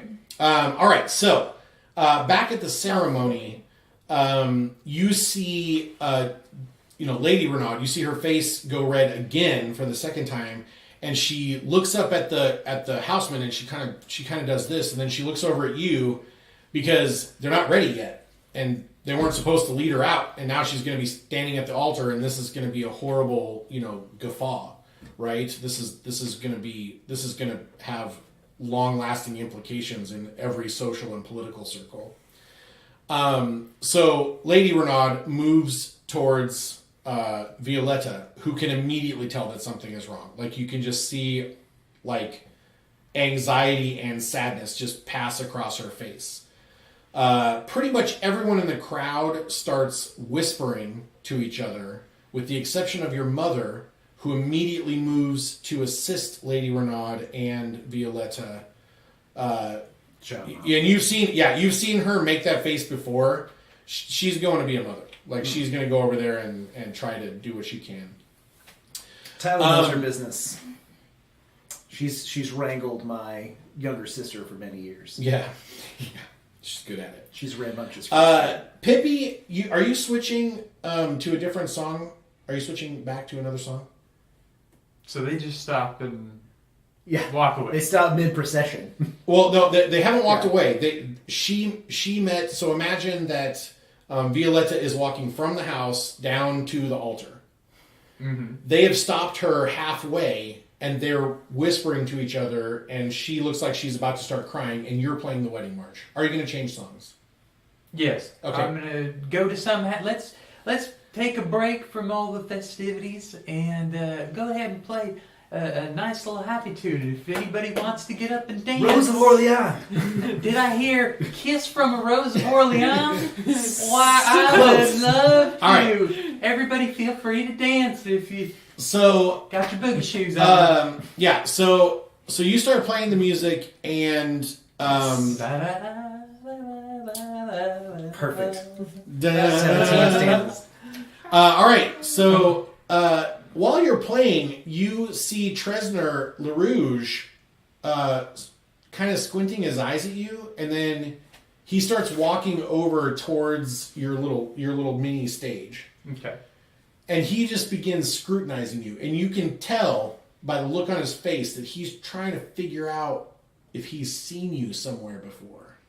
Okay, also, on the power notes, Uh-huh. I cast Minor Illusion to make my hair and wardrobe blow back, so it's like, baby, I can hear you to a kiss from a rose of Orleans. Little spray of water effect right in the face. I love it. Wind. I love it. Amanda loves it. Like, right in his face. Like, as soon as he steps up, Like glisten. All right, after a few minutes, you can see he's starting to get into the jam, and he's Right. like, I know you. You're Pippi Stardust, right? why, yes. And he's I'm like, just he's doing like, Zola! And she trots over, what? He's like, Pippi Stardust. We get to see her in concert. And so the two of them stand there, and they kind of sway back and forth. They pull out a little mini pocket torch. Is this, are you If I was doing there, I'd light up my Rose hands. of Orleans? Yeah. Or an altered version? A happy version. A happy version? Okay, so After a few more moments, Violetta openly weeps, bursts into tears, and openly weeps, and runs back into the house. Lady Renaud takes a moment to...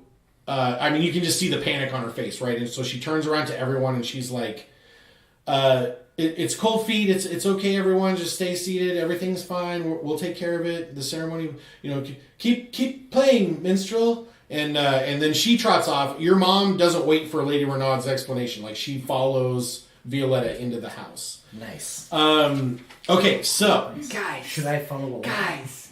I think I will. Are we gonna follow? Yeah. Let her know that the last time yeah. we saw her. So Should you go? Talking about I don't this know if you place. should go. Maybe just me and Makaria should go.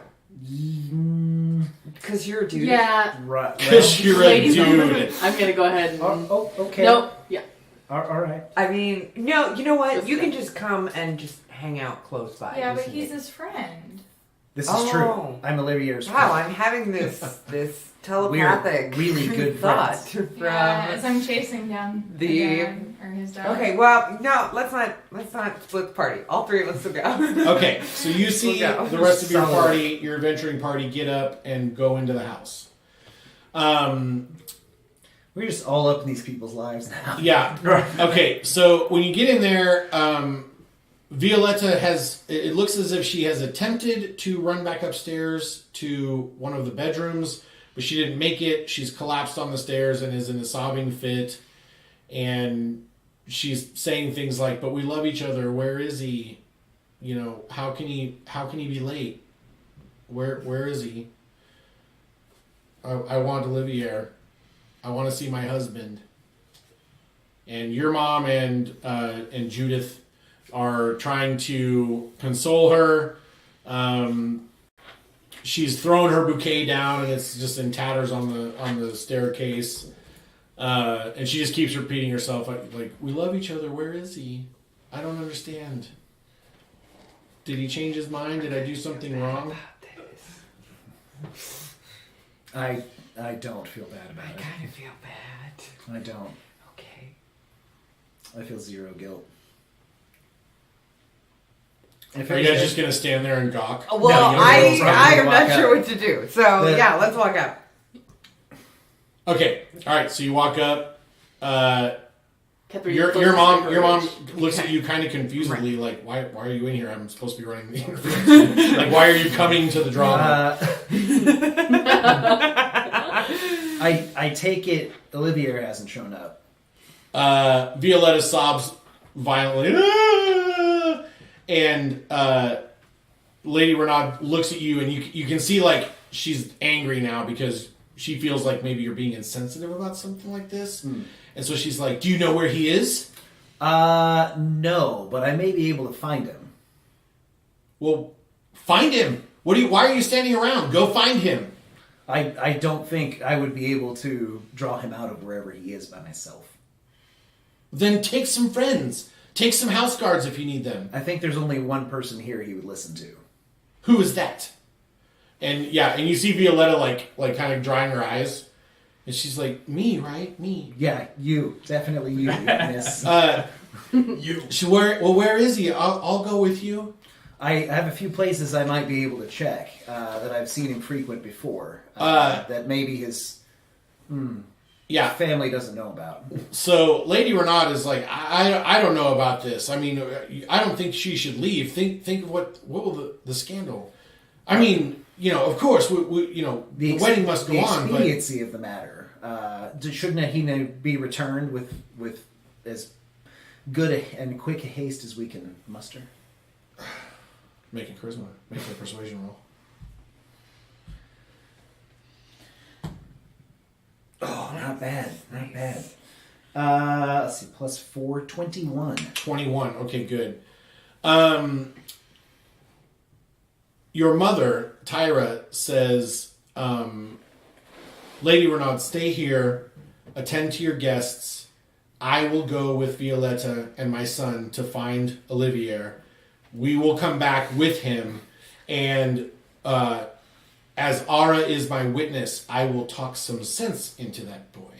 Whoa! And I have heard many of her lectures. They yeah. are indeed quite stern. And Sure, and go away a little bit. Judith looks at her and seems to also agree. Like, you know what? Yeah, he needs a stern talking to. So she says, okay, take one of our carriages if you need to.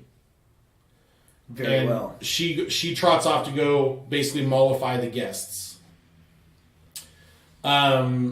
Are you guys going to take your carriage, or are you going to take one of the Renaud house carriages? We'll take a Renaud house carriage. Okay, because the Renaud house carriage is also going to come with a Renaud coachman and Renaud house guards. I don't think that's going to be too much of a problem. You don't think so? Let's just take our car. I would say take ours. You want to take Yeah. ours? Yeah. Yeah, let's take I ours. could. We're not coming maybe you back. can find your way back. Yeah. Because ours is already hitched up for this purpose. It I is. assume. Yeah, Okay. your coachman is ready to go. Okay. Well, our coachman's right out front. They're actually, most of them are ready to go. They were, as you guys run out, they're basically bitching with each other about why is this taking so long. This is the longest wedding ever. Oh, these Richie. Well, rich I people. go to the one I know. You gotta spread everything out. Make it Smoking a last cigar, drinking. Our coachman's highly skilled. Okay, so you're running along probably 100 yards or so behind Auguste Renaud, who is on a horse, and he is galloping at top speed towards the city. He seems to be cursing into the wind, but you can't really make out what he's saying because he's running so fast, and he's galloping so fast, and you're running behind him. Go ahead and make a Constitution check for me to keep up with the horse, because running at full blast for 20 minutes is going to be a bit of a stretch, even for a panther. Okay. Sorry. It's okay. Isn't it on your animal list? Oh wait, A I think caribou. it is actually. That's the one that I actually have. That on would have been a great for pick. zero. Those things can run forever. Okay, go for it. And it doesn't scare horses like a panther. Okay. Yeah.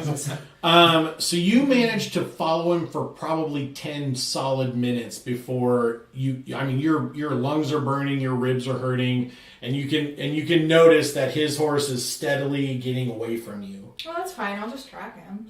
Yeah, so it's not like you're going to lose him. It's just that you won't be able to keep him in sight for very much longer. Mm-hmm. And of course, obviously, once you get near the city, you need to stop being a panther. So there's that anyway. All right, Well, so I'm a very, very stealthy panther. yeah. While you are, I'll so hop from you rooftop basically to slow rooftop. down and start tracking his horse by scent, and so you're basically skulking along the side of the road, and you see a carriage come barreling through, and the carriage is basically sort of lacquer. What did I say their vest was? Blue? Yeah. Blue So and like yellow. a lacquered, Blue and yellow. like a Yeah. lacquered blue carriage with like yellow highlights, and then everything on it is gold. Like the Filigree. there's all the handles are gold, and all the little bars and barricades are gold, and like the wheel spokes are plated in gold and stuff like that. And he comes tearing by. Is that No, the? we know they're You're- bad guys. You're pretty sure. Rich. You're pretty for the sure that's alliance. Baron Borg. They're for the alliance. Oh, I They're thought they had bad already guys. left earlier. And his wife. Yeah. I thought they left earlier. They left the house earlier, but they had to go get into a coach. Yeah. August basically, as soon as that conversation was finished, ran straight to the stables, mounted a horse, and took off towards the city. Okay, so after about another, I'd say probably 3 minutes, you hear another coach approaching, and when you look around, you can see that it is your friends, the coach you rode in on. I'm gonna hitch a ride. Okay, as Panther. Mm-hmm. Just jump on Okay. top. Quiet. From the tree. Okay, go ahead and make a Stealth check. jump. No, I guess it'll be Acrobatics. athletics Yeah. to try to land Or on. acrobatics. Is that still a thing? Yeah, it is. Or athletics. Athletics is a- Since everyone's better, Oh, yeah. they're going to be the same as a Yeah, I would say an athletics check for the jump. 19 plus 2. 21. Okay, great. You guys hear a soft thud on the roof of your Hold carriage. on. Do they? Because You no, you don't need to roll stealth. You're A passive little without harder. trace. She's passed out a plus trace. Yeah, you have passive without trace. 2. Should be. Oh yeah. 15. Oh, plus another 10 because you have pass without trace on. Yeah, Yeah. that's 15 with the plus 10. It's I rolled 15 a- with the Oh, plus 10. I thank rolled a goodness. 3. Yeah. We definitely hear a soft Yeah, thud. you hear a soft thud and Disappointingly and soft a thud. broom falls from the roof of the onto the road, and you're like, What is "Wow, my there's a broom broom up doing there." What's going on with all these brooms? Ooh, All right, so where do you direct the? Okay, so inside the cab is probably your mother, Tyra, Violetta. Who else in the cab? We're in the cab. All three of you. Okay, so Yeah. only the coachman is outside the cab. Yes. Well, And unbeknownst to you, now a giant panther on the roof. Right. Okay. I'm on the back. Did you tell? Okay, so you slink down so that you're hanging off the back. I gave Well, I guess him I would be outside, before we right? left. I Since gave you him the let us in district, there. but I gave him kind of not necessarily a roundabout way how to many get people there, can fit in but the cab? Well, did you tell? Okay, let me I ask a guess, more like, pointed so I'll question. probably be on the Did you outside. tell him to go to Carnopolis, or did you just say head to? I told him the pleasure district or wherever Carnopolis Okay, is. the pleasure district is Yeah. fine. Okay. So he's headed there. You guys get into the city. It's total gridlock. Your plan fails. Just kidding. You get into the city. He navigates as only a coachman who's been doing this for years and years and years could. You guys, it's a little bit rocky in the carriage because he's taking a few shortcuts that aren't necessarily meant for carriages, but he knows which ones he can make it through and which ones he can't. And after probably, I don't know, 20 minutes on the road and another 20 minutes weaving through the city, he slows down and, without looking back, basically reaches down and knocks on the cabin Okay. to let you know that you're in the pleasure district. Okay. I tell him to slow down because I need to recognize the building. Okay, so he slows down and begins basically meandering through the pleasure district, going up and down each street and trying to, I do hitting wanna all the loops. And, I do want to stop at one building and pretend like that's maybe the one, and then Okay. go inside and come back and tell him he's not there. Okay. So you want to stop at a building near to Carnopolis, or just a random Just other building somewhere along In the the same path? district, Another but like bar. a bar. or Okay, something. okay, all right. So you stop off at a place called the Love and spoonful. sure called the Love and Spoonful. It's where you get to eat food off of the bodies of other people. Nice. Ooh, so gross. Their specialty is a New England clam chowder. Nope. Nope. Moving on. You find all this out as soon as you walk in the door. Like Yeah. it's not possible for you to not know this now. The smell is poignant and memorable. Yeah, Do you're I like, smell buddy Well, sweat not and here. chowder? Can I? So while we're going through this Many, district, many types of butter. Have been my eaten character here. is going to be doing these like. What is it? Like, people in the South do this all the time. Where it's supposed to be a comforting comment, but it's really like a backhanded insult Yeah. that causes anxiety. Sure. Like, you know how people say these things? It's like, Bless her heart. I can't do it. I Bless can't her do it. But it's, bless her heart. Um, I'm sure he's not really at a whorehouse. All right, because he so would you're- never do that on their wedding night. so you're Like- That was perfect. so you want to roll to make a statement like that? Yeah, I want to make these two. I don't want to Uh, make her more anxious, is but there a- make it sound like I'm saying something nice. Is there a cause Okay. suffering check? Cause So- suffering? Persuasion. Yeah, I'm gonna say Maybe let's not. make a persuasion or let's make an intimidation check. How about that? Because you're trying to make her anxious. They're Okay. the same. God, I'm doing a raw roll. I got nothing. All right. Well, You got it. if you fail, it just means that you're gonna say something blunt. It doesn't mean Okay. that you have say. what we would call the social skills. I have 0 charisma. My charisma is not so great.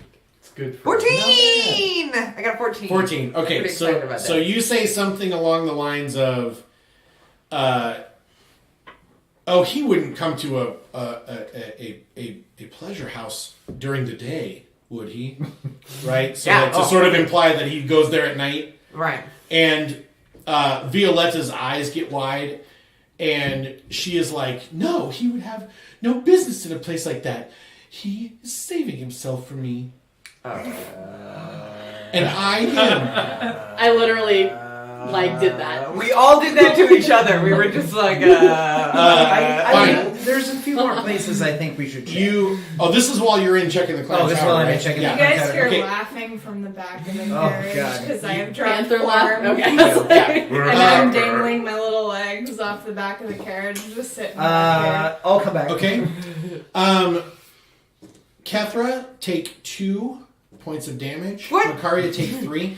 Tyra has reached across discreetly and pinched you both under the arm for the comment that you just made, God. and you guys both go rigid. I I take didn't make a 2. comment. I just laughed. And then, yeah, because you're laughing and she's making shitty comments. She's a general's wife. Yeah, You know. and she lets you go, and the earned stern that look on her position. face lets you know that that sort of thing is unacceptable.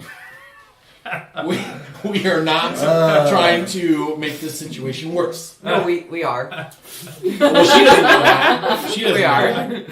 that. Okay, so you come back in and you're like, no, he's not in there. Yeah, no, definitely No, not. There's maybe one other place I know. Yeah.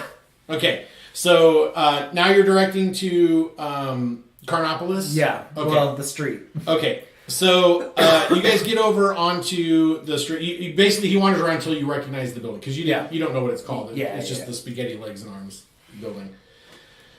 Are you going in? Are you going into this building? I am going to go into the building.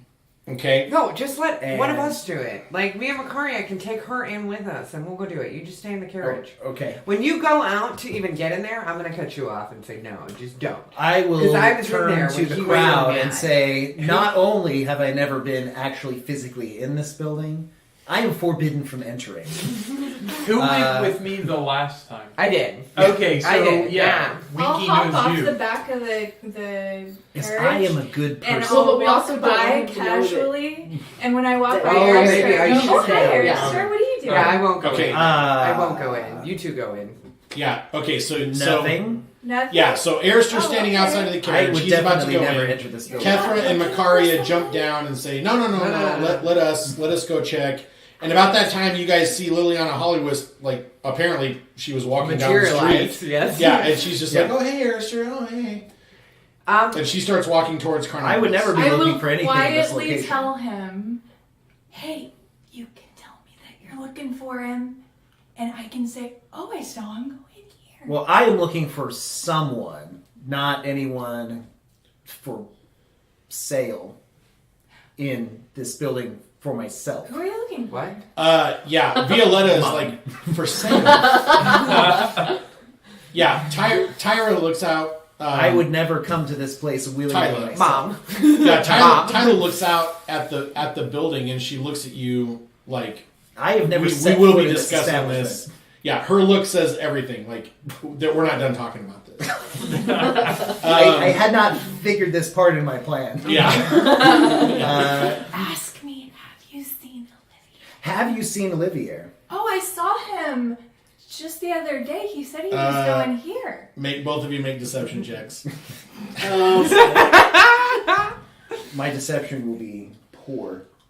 No, that's not too No, it's a bad. 15. It's not terrible. That's not too bad. Lily. It's not Julian, great. Yes. All right. are you Uh, sure he's here? So yeah. So Because I'm not sure I believe you. I I'm don't not think actually my friend lying. Olivier Yeah. would set So foot no. into- Deception, as in her coaching you of what to say without the people in the carriage hearing her say, Oh, no, "Ask me no. to blah blah blah." I have passed without a trace on still. Yeah, but this is deception, not Yeah. you're not stealthing. I'm You're standing. stealthfully I- still. Oh, I don't- yeah. I don't know if I believe That is a nice argument, Julie. Yeah, that is a good one. It would have worked on me It's if a we were good playing Fate, Oh, yeah. which is a system that may show up on Tabletop right In any case. now. All right, but fortunately, I think you went there. when you start saying like, "Ask me about," Arister knows immediately what you're going to say, and so Yeah. he's like, "Have you seen Olivia go into this place?" Because his deception was outstanding. So Right. he absolutely nails the tone and everything. And then you say yes, right? You say Right. yes, I did. And I think he was going there. Violetta leans out the window and looks at the sign, and she says, "Is this some sort of pasta restaurant? I'm actually not sure. I've never been inside this building, and in fact, I am forbidden by my holy paladin order to set foot in there. That's promising. I'm not sure why. In the spaghetti place? Violetta, I can escort you in if you want to look for him. I'm sure that he would. Okay, so are the three of you going? I am not going in Because there I'm- because I Okay, was part so of the then- deal. Because broker. you're Okay. a priestess, And I'm a priestess priestess, would never and go I would never go in there. into a tent. That is what I say out loud. As a priestess, I would never go in here either. That sounds like a deception roll to me. As a priestess, pasta is way too full of carbs. Way too many carbs. I cannot condone eating such things. Okay, so that means that the two of you need to make a perception check. Perception. You Yeah. Makaria and Liliana need to make perception. Oh, am I into going the in? flesh palace. You said that the two of you are going to go with Violetta into Carnopolis. Yes. Oh, okay. That Okay, would so- be a 9. Okay. I'll stand guard out here. 16. 16. Okay, so as you guys start to suggest that Violetta come in with you, you spot She Dagon pinched me really hard. and two Could you just explain basically that? Castellani We house don't want the guards wedding to happen. standing off to the side of Carnopolis, and they appear to be looking around. If you try to sneak Violetta Castellani past them, they are going to blow your cover. There's no way to get into Carnopolis without them seeing you guys approach with her. She's still outside of the carriage, and we're all still inside. So Yeah. you could still go. The only get rid of people them. outside of the carriage right now are Arister and Liliana. Everyone else is sitting in the carriage, looking out through the door. Well, should he have gotten a perception roll? Because he could go. He's not actually. He has got his back to Carnopolis because he's trying to convince his mom he's never even seen the place. Okay, okay. So I see them skulking about over there. Well, they're not really skulking. They're just sort of standing there because who was with you when We you told told them- Dagon? Yeah. Yeah. Who was with you? Not everybody. Yeah. Okay, Whole then party. Yeah. it suddenly dawns on you like, oh crap, we told Dagon to meet us here and we would bring Violetta. Yeah, but I told them a time. They're early. Yeah, they're early. Yep. They I are. will- Well, actually, they're not early. The ceremony took way longer than. That's true. They're not early. I will be like, hold on, and run over there real quick and be like, get on. Hide. To Dagon and his men. Yeah. All right, so you run over Because there. we told them the plan that we're going to have her. No, No, we we didn't. didn't We didn't No, tell we them. did We just not. said No, meet you us guys here. said meet us here. And Right. that's where Yeah. we'll deliver Violetta to yeah, you. that is Right. what I said. Okay, I'm going to go over there So- and be like, I need you to come back here and stay out of sight for a minute. And walk them in the alley and Persuasion just check. let them take care of Persuasion check. that. Okay. Because Dagon is like, why, little elf druid? I'll explain. You're gonna mess it up if you don't come with me. Oh, I saw that. A 1? No. 3. Okay. Not a 1. I don't know if you guys can see my shirt at home, but this is a 1. And it says, when the DM smiles, it's already too late. I got all the ones out last week. Yeah. All right. So you try to persuade him, and Here, can I give her a reroll? he says, My coin? Or is that just for myself? it's just for yourself unless they do something. Like, you can't do something to help them. You have to do it as a reward for thinking of something really cool. Jumping onto the back of a Okay, moving well, carriage I'll while tell you what. being a panther sounds. So Dagon basically asks you, where's Violetta? Where are the others? If you want her to stay with you, get out of sight. I'll explain the plan over here.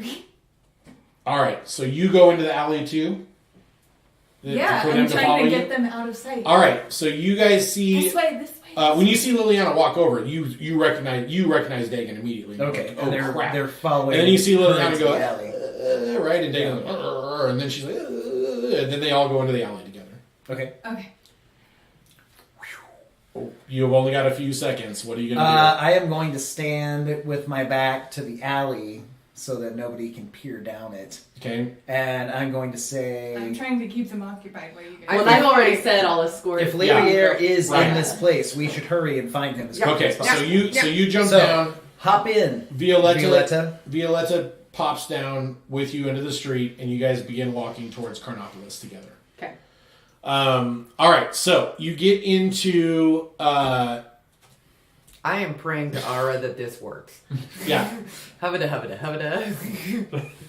that's the please I know. make this work prayer. Hubba, hubba, hubba. Hubba, hubba, hubba. Seems a little sacrilegious. All right, No. so you get into Carnopolis, and perfect timing. You get into Carnopolis, and the first thing that you notice is that everyone, and I mean everyone, is topless.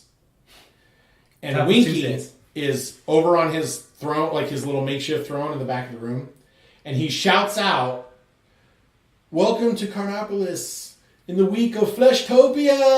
And everyone goes, "Hey!" And he's all, "Nipples out!" And you see a couple guards start walking towards you and Violetta. I would probably grab my sword, like threatening them, like, I dare you to come near me. Try to touch me, kind of thing. One of the greasy, oily bouncers takes pause when you grab the sword. The other one pulls up his thong so that his buttocks are now showing and kind of smiles at you and begins approaching as well. Fortunately or unfortunately, depending on who you are, Olivier stands up in the middle of the room, and he looks haggard. I mean, he looks like he's having an awesome time. Drained of all his But he delicate is- lifeblood. Yeah, but he's wearing what can barely be constituted as a loincloth. Otherwise, he is completely naked and oiled.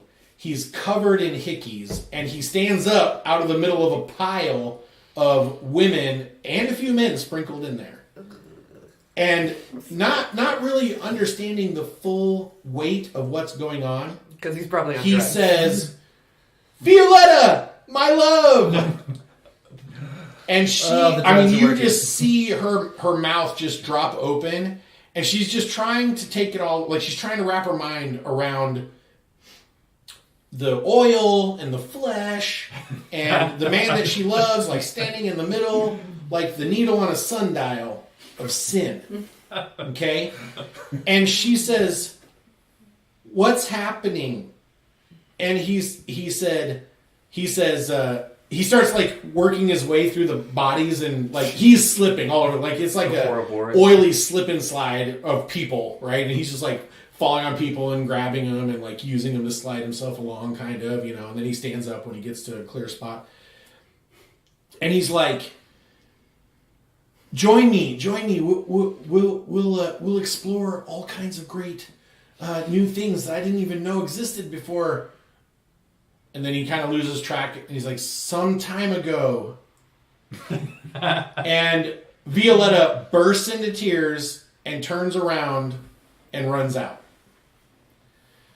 By that point, I would have explained what's going on. Oh yeah. So Dagan And I would have said, we're going to expose him for the scoundrel he is. Yeah. I'm going to go ahead and He tell should the be running out soon. carriage driver to get going with Mom in the carriage. Okay. Like take her home. Yeah, but and then, not... And you're Love you, Mom. Yeah. Kisses. you're released. You Yeah. are released. Yeah. I release you, won't. carriage driver. Yeah. I probably won't... The conversation is too over. I'll probably say, Get out of here. I Smack the think horses. this is a good time for you. It's getting late, and I'll just go ahead and wrap up here and tell you how things go. All right. Mom. So I'm assuming you're going to get out of the carriage then.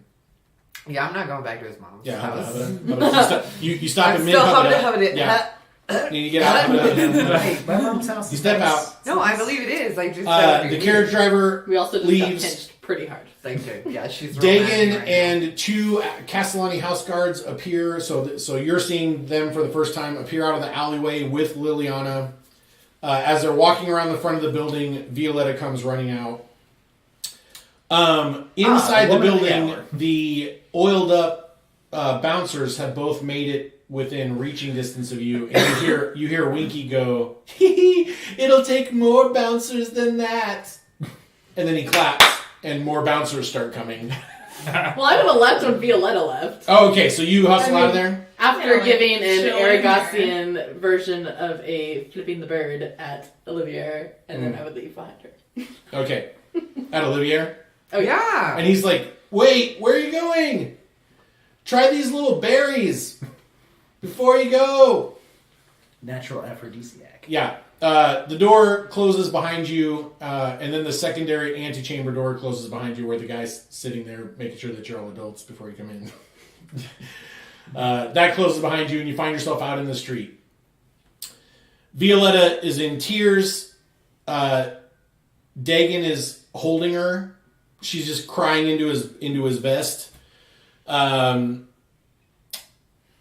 The house guards are sort of confused about what's going on, but apparently they're just taking all their cues from Dagon, so they just have posted up near her. The three of you are standing opposite. Macaria comes out the door, oil free, Nice. to everyone's I'm sure relief. Shock. And with her shirt on. Yeah, and with her shirt. Well, you guys don't know it's Flesh true, Palooza. we You got to don't. go in if you're gonna find out it's Flesh Palooza. What was the? I wonder what the other name was. I had another name for the nipples out thing. Fleshtopia? No, or yeah, Nipple Palooza was the other name. Nipple Fleshtopia is what he settled on. Nipplepalooza is probably the second day Yeah. of Fleshtopia. So two things happen while Violetta is crying. Adel Castellani rides up on a horse and sort of dismounts. You in particular immediately know that is a combat dismount. Mm. Like you both immediately are like, oh, he's done some military service, right? Because before the horse is even done, he's on the ground and running towards you guys. What and a comes to stop. surprise! And he Who knew says, would be what here?" what is the meaning of all of this? And Dagon says, Olivier's inside. And he says, inside what? Some sort of pasta reference or restaurant? No. Yeah, Dagon Hints says, of chowder Dagon in says, here. sir, this is a house of accommodation. And I look at him and look at the father in disgust. And I'm giving him a, you are disgusting, sir. That's Adel your Castellani? son. Yeah, because... No, this is No, not- Adel this is Castellani not- is Violetta's dad. Oh, never mind. Wrong person. Yeah, you're thinking of oh, August- okay. I you're thought I thinking was of thinking... August Renaud. Yeah, never mind. I You're thought probably they were- sitting there like, you deserve better, sweetheart. Yeah, I am. Yeah, That's what yeah. I'm doing. So he takes Violetta into his arms and comforts her and tells her that it'll be okay. And she's saying things like, "I never want to see him again. He's disgusting. What a pig. What a human pig." I look over her shoulder and go, "You're welcome." To Adel. Yeah. I'm like winking and like, Adel basically We're all doing lifts his secret daughter happy up, dances. Like walks her over to the horse that he rode in on, puts her on top of it, and begins leading the horse away by the reins. Dagon and his men basically follow suit, but before they leave, Dagon turns to you and let's see. I guess he would turn to probably. Well, no, I guess you because you came out with her. He turns to you and he says, "We shall return this evening to Sable Guard to remit payment." Very well. And then they start walking off. And then you guys see a white and blue carriage that's just like covered in gold, similar to the one that Vortigern was in, but it's white and it's got like light blue highlights and there's gold everywhere. Comes riding up, and the door opens and Romeo Linthicum pops out, and he's like, "Hey." And then he reaches in and holds his hand out like this, and you see a delicate blue hand take his hand, and he helps Pippi Stardust down out of his carriage. No. And he's The like, one and the same? Have you guys met Pippi Stardust? Oh, I'm a longtime fan. Me too. I mean, I only just heard her today, but we've been talking the whole way back to Arragas, and I've got, that wedding was, almost as exciting as mine. Did you see where Auguste Renaud went off to? Oh no! Did he go off somewhere? I was busy watching the Lady Renaud. I think that woman has changed 16 different colors of red in the last hour alone. It's amazing. I hope she's okay. Well, I'm sure she'll be fine. Uh, It's just one of those things that Romeo happens. or the jeweler? This is Romeo. Right. Okay, The okay. jeweler, Okay. he probably stayed behind to dish, and he needs to make friends in the right places at the right time. So he probably did. You guys get the impression that Romeo and Juliet are freshly into money because they don't have any of the pretenses of like you think that Juliet and Dorga would probably get along very well. Yeah, I really like both of them. I mean, yeah. I think they're awesome. Yeah, It Juliet seems was like Olivier didn't make it to the ceremony. That's a shame. Right? Violetta, that was a good-looking young girl. And then Juliet looks at Romeo, and he's like, "Well, gotta go," and he pops into his carriage, and That's Before before- they leave, I want to say, you know what? You guys are really cool. Good job on the cake. thanks. And you No owe me a comments. rematch. No comment. Juliet says, You guys are missing "It's opportunities. the date." You guys are missing opportunities. All right, so they ride off. Before All right. they leave, Oh, before they leave, I wanted to say one thing Okay. before other people needed to say stuff that Wow. doesn't matter. Wow. Because the thing that does matter is saying if only they'd hired Sable Guard as a procurement guild, I'm sure they could have found Olivier in time for the wedding. Yeah, Sable Guard. Are they Sable pretty good? Guard, they're excellent. I All recommend right. them to everyone. I'll remember the name. Yeah, you should. Okay. Call me if you ever need a show. Oh, thanks, Pippi. Yeah, and thanks for the autographs. Hi, Pippi. All right, they ride off. Free advertising. Free advertising. Yeah, you gotta tell all the That's deals. true. You gotta tell all the These deals. people have money. They can be All paying right. us to have money. I don't care about their money. They're just cool. I don't know nothing about it. Okay, so we have lost track of Auguste Renaud somewhere in the city. I can Okay, find it. Okay, we know where Olivier Renaud is, Right. and he has not yet. He either forgot to make it to the door, or he just has not yet made it to the door. Right. through all of the oiled. I think he's got like 4 more days left. Oh yeah, yes. no, this Oh, is yeah. like I'm day good. two. Is not running out I'm any kind of time. just leaving him, Yeah. and then Well, I want to go never tell. interacting with him I want to again. go tell Auguste where he is because I told the mom I would help track him down. Okay, so So- you're gonna start hunting around for Auguste. Yeah. You actually find him fairly quickly. The first place that he went was basically just a cursory look through the promenade because he knows his son likes to drink, and then he came to the pleasure district because Okay. he knows his son likes to whore. Okay. So you I'll run into. flag him down. Are you guys going with him, or are you headed back to Sable I'm Guard? going to Sable Guard to drink Once because I feel everybody like we has gone- did this. Yeah. I am concerned. Who heard the thing? It I was just did. you that I'm heard getting it. ready Okay. to tell So him. you haven't. Okay. Hold on. Okay. Never mind. I probably could have said Once everybody goes and is we're all alone. Yeah, you I'm guys gonna are all be right. Yeah, I'm we're gonna be all like Except for Pippi Stardust, I heard something. who's hanging out for a reason you cannot understand. Pippi's cool. I heard something concerning. Oh, okay. That really, really nasty snooty dude. The Baron. Yeah, Mm. I guess the one with the bitchy wife and Baron Vortigern, yes. Yeah. It's important to know these people's names. In the cool dress. I mean, I could pull it She out really of did there if have a I good really looking cared. dress. But, anyways, Wow. he said something about It's not really ensuring focusing. that she was virginal. That's her. Who?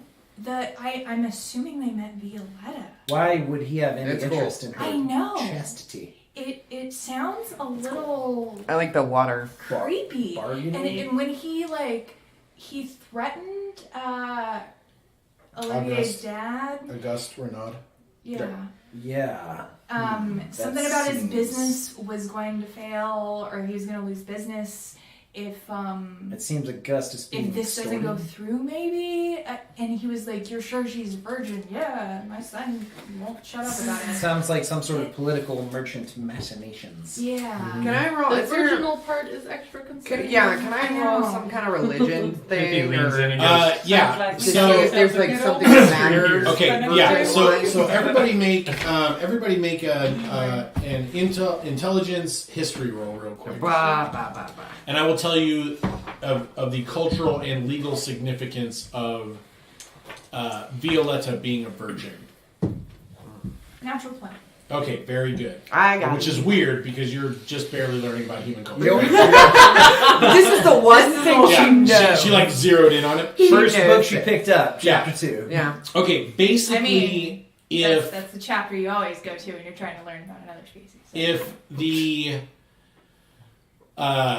the bride and groom are not virginal when they get married, there is a tiny loophole that would allow for someone to contest the marriage. And it's supposed to be both, but since it's easier to test that sort of thing for females than it is to test for males, That's it's scientifically mostly inaccurate, just but okay. not in a fantasy realm. Oh, really? You know what else is scientifically inaccurate? Hubbada, meaning anything to a god of storms. Amanda, there's a zeroth level spell, I'm sure, Yeah. called Detect Don't get me started on this Woman woman lead thing. Detect virginity. Virginity. No. In women. Apparently. Yeah, That sounds No. absolutely Bullshit. I- To be honest, that sounds like something. We're not bringing some this sexy crappy shit to the wizard- table. I'm not tolerating. There's I some know- shitty wizard out there who No. came up with this spell. Sorry, I know, no. like we Express know education. as I'm modern not bringing persons this sexist shit to that the it's table. that it's not Nope. possible, but in the fantasy Olden setting, days. that's what there is. I There's the law. refuse. I seriously It is refuse to being acknowledge superstition. this sexist shit. Because keep I am going. Okay, so all right. knowledgeable on this subject. The Okay. thing is, I think he was pressuring him to marry Yeah, his there. son to Violetta. If Count Vortigern Correct. has a stake in the Renaud family estate, then he would also be interested in whether or not they get, like, they accrue more wealth through something like the dowry, Right. right? So, the timetable thing, you're not really sure what that meant. Apparently their plans have some sort of a deadline. But I think we may need to ask Violetta's dad when he comes to make payment if he's made an enemy of him or something. Well, we know they are enemies. Right? Well, Yeah. no, not of Not of the Renaud's. August, of the Oh. big guy, the senator Count Yeah, the guy. Baron. Or about Baron Vortigern. Yeah, Yeah. we need to know what his relation to the Castellani Because is. he may, I mean, it sounded like he was trying to force, the marriage, and it might be to take more stuff, or it might be to ruin them, Okay. Yeah. I'm going to find Renaud. Okay, you find him. Okay. I believe I have tracked down your son, as I told your wife I would do. I'll go back to the guild. Which one of these pits is he in? I just point down to the road. It's the one that you might think is a pasta restaurant. Thank you. I cannot go in because I've taken certain. That's vows. fine. I would prefer that this remain within the family anyway. Very well. I know you are a good friend to him, but this is between the Renauds and other Renauds, and you are not one, sir. Excellent. I cannot set foot in such a place. Okay, So, good great. luck. Godspeed. Thanks. The pasta restaurant? You'll know it by the sign. Okay. He trots down the road a ways and starts looking at all the signs, which, only some of them are as ubiquitous as the plate of pasta. The rest of them are pretty clear what they offer inside. If you smell chowder, you're not quite there yet. Yeah. Well, brother. That was actually on a different block. That was on a different street. Well, then you went too Clam, far. clam chowder. Okay, so you guys then after that, you head back to Sable Guard? Yep. Okay, so you guys head back to Sable Guard, and when you get there, it's only a matter of probably a couple hours. It is nighttime though. They do show up at night, and Adel Castellani appears along with Dagon and just a couple of house guards. You can't tell if they're the same house guards or different house guards from before. Oh, yeah. When they get in there, where do you go to? What happened? Hell, y'all. Where'd you guys? How was the wedding? Yeah. Yeah. Vesper, where do you keep going to? I was watching Renaud or Olivier. Well, you missed He Pippi did Stardust. not move. You missed Pippi Other Stardust things did. again. Yeah. Don't Yeah, you don't you right. like musical artistry? Well, I'm the manager, and I'm starting to we think don't you're not mix really with a- the talent. You're not really a fan, though. Yeah, but when you go to so many rehearsals, you don't really need to see. Well, you know. if you could pass along some of my notes in regards to traditional performance of the Rose of Orleans, that would be great. She did it again, didn't she? Mm-hmm. We've talked about this. I actually wrote them down on the carriage ride. As an artiste, As an she art- is as she an is artiste. untamable. Okay, so anyway, they show up. Makari, you don't remember seeing Vesper in Carnopolis, but you also did not look too hard. You didn't. I was trying real hard not to Yeah, look. yeah. I figured as You may have seen a sensuous elven hand reach up out of the pit. With very slender That's fingers. it, slender I mean, fingers. he does stand out. But he was a cheaper. I was the one with my nipples out. Yeah, I was the one. Okay, so anyway, Adel Castellani shows up. He has kind of a grim look on his face, as you might expect, because, according to him, his motivation was he didn't want his daughter to be hurt and be married into a sham of a marriage. And And clearly, she's upset about all this and going through it, and he is having to endure that pain and suffering with her because he loves his daughters very much, and so he has saved her from a life of probably misery, but the sacrifice is now she's got a broken heart and he has to deal with that. So Well, he didn't say she needed to be emotionally intact. he did not say that. No, you're We right. Did not did clarify. just reveal Olivier's true Physically, nature. He That's should true. probably take her to the church. You want a beer? And the priests can I calm tend emotion. to not. Yeah. They can help. I her. was Yeah, they'll. May I Yeah, suggest the he's- Church of Ara? He looks like he appreciates has a it. bad They day, actually so- they actually worship Solion. They go to Church of Solion, but thank you. Yeah, yep. Uh, Church of Solion will have it as well. Yeah, You should take her to Thank you church. so much. He thanks all of you for returning his daughter. He pulls out a cloak, and he says, "Whose is this?" Do we recognize it? Do I recognize the One of you should. Okay. You gave it to Violetta. You threw it over her, Right. and then you turned her invisible. I didn't do that. Whose cloak was it? I held up my cloak to shield her. I didn't throw it I think. over. I think. Oh, I somebody- thought somebody threw the cloak over her, and Gave then it to her. immediately after that, she got turned invisible. No, Anyway, I held it up to block while she all right. Well, then he disappeared. hands you the cloak Okay. and Okay. says, "She says that she's sorry she broke it. It doesn't work anymore." Okay. Yeah. It's- No, it's okay. Okay. The cloak Uh, that makes you invisible. Yeah. yeah. Okay. We'll just say I did. Well, she's like 15 or whatever. Right, yeah. Like cause and effect. Okay. Anyway, he says, you lived up to your word, and I can appreciate people who do such things. In my line of work, someone's word can be a slippery thing to get a hold of.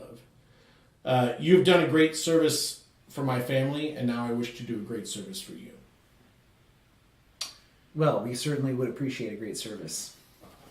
Is there some favor that I could extend to you? In fact, there is. Our guild house is. It has a couple of amenities that need to be taken care of, such as the mortgage. It's in arrears. I thought it was the guild people, right? The guild hall. No, but the big guild people. Yeah, the guild hall is who.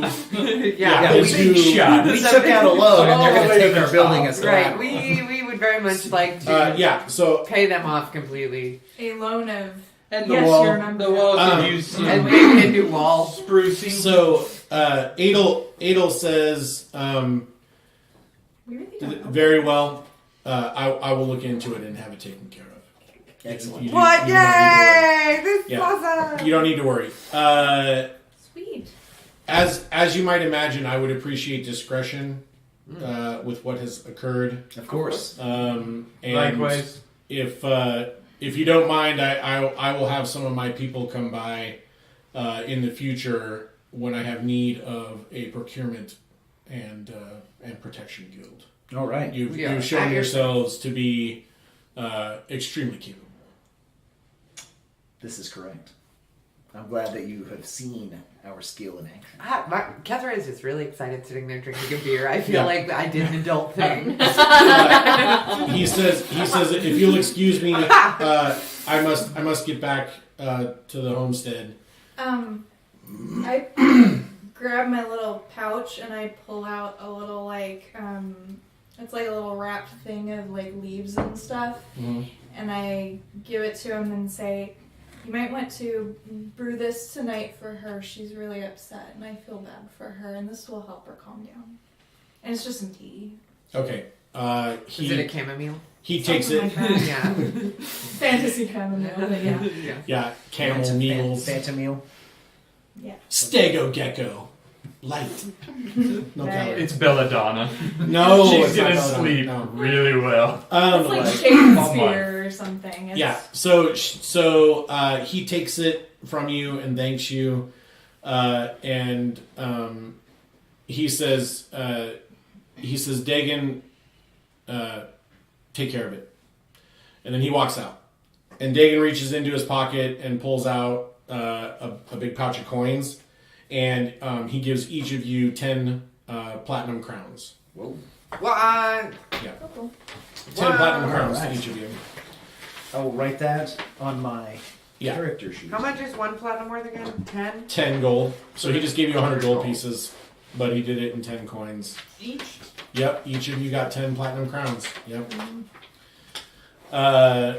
And actually, sometimes they're called storms or bolts because on the back is a storm cloud with bolts of lightning in honor of so Ara. cute. Oh, Yeah. guys, look what's on the back of So this. yeah, I've never seen I think it's I so think out of all of Hey, you, sir, could you stop the priestess from drinking herself to death? I think I out feel of- like we should put a lookout on It's that. okay. I've I'll- had I'll- half I'll- a beer since we've I'll- got You back also to have 10 platinum coins. well, I'll that's where inform you're the probably the abbot. only one who's ever actually seen a platinum coin.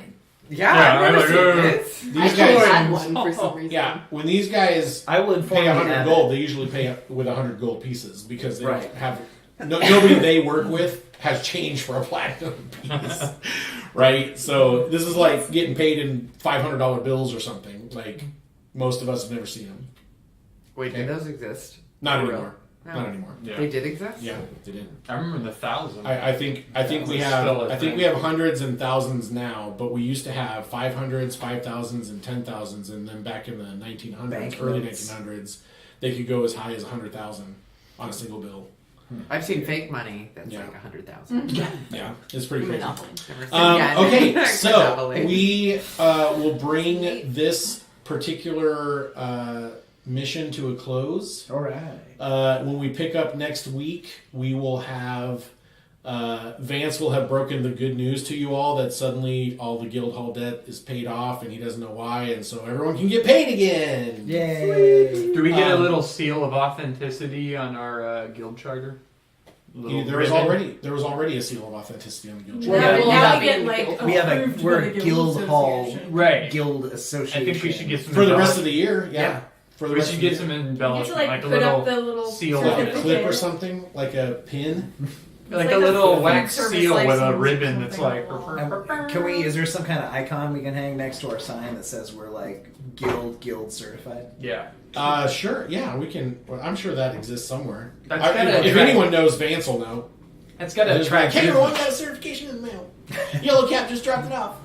We're gonna frame it. We're gonna frame it and put it right by the door. Hang it next to the liquor license. The liquor license. We should probably start saving for the next year, though. Like, Oh, yeah. Well, the good news is that it's renewable every year. So as long as nobody in your guild charges anything to the guild hall in the next year or after the I mean, now you guys can do it all you want.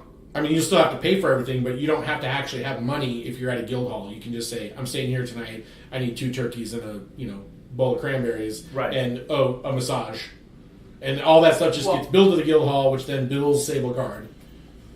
But the sauna and hot tub are free. I think the high back chairs and the ice water were free. no, the ice water was not free, It was if I not free, recall. yeah. It's I free if you're Because a I was guild yeah, hall if you're a member. member. About it. Mm. Oh. Yeah. But if there's you're a like Go Home member. there were amenities. Now that we are can like, drink water just at the walk in. Basically, like we can Not we can just take, water, ice water. We can I will there's still take refuse. part in all the amenities except maybe like the tanning beds. Well, we've like They have tennis Yeah. beds. I don't. Yeah, Maybe those There's a will priest pay- of Solion pay standing at the end of your bed. You're gonna feel a slight sting. Well, Liliana doesn't get the point because she's like, we always have a place to sleep. It's called outside. Yeah, it's called Mother Nature. Mother Nature's booze. Sure. Keep in mind these are sacred flames tanning you, Yeah. so it might tickle. Okay, so it is 10:30. This is Okay. a good place for us to stop. We kind of went over, but I think there was a lot that needed to be brought to a close. So thanks everybody for tuning in tonight. I hope that you enjoyed the show with us. I know we had a good time. I certainly had a good time. All right. And we will see everybody next Tuesday, hopefully, for the next session of Table Talk Roundup. It's either going to be next Tuesday or another Tuesday because I got to work out some scheduling stuff.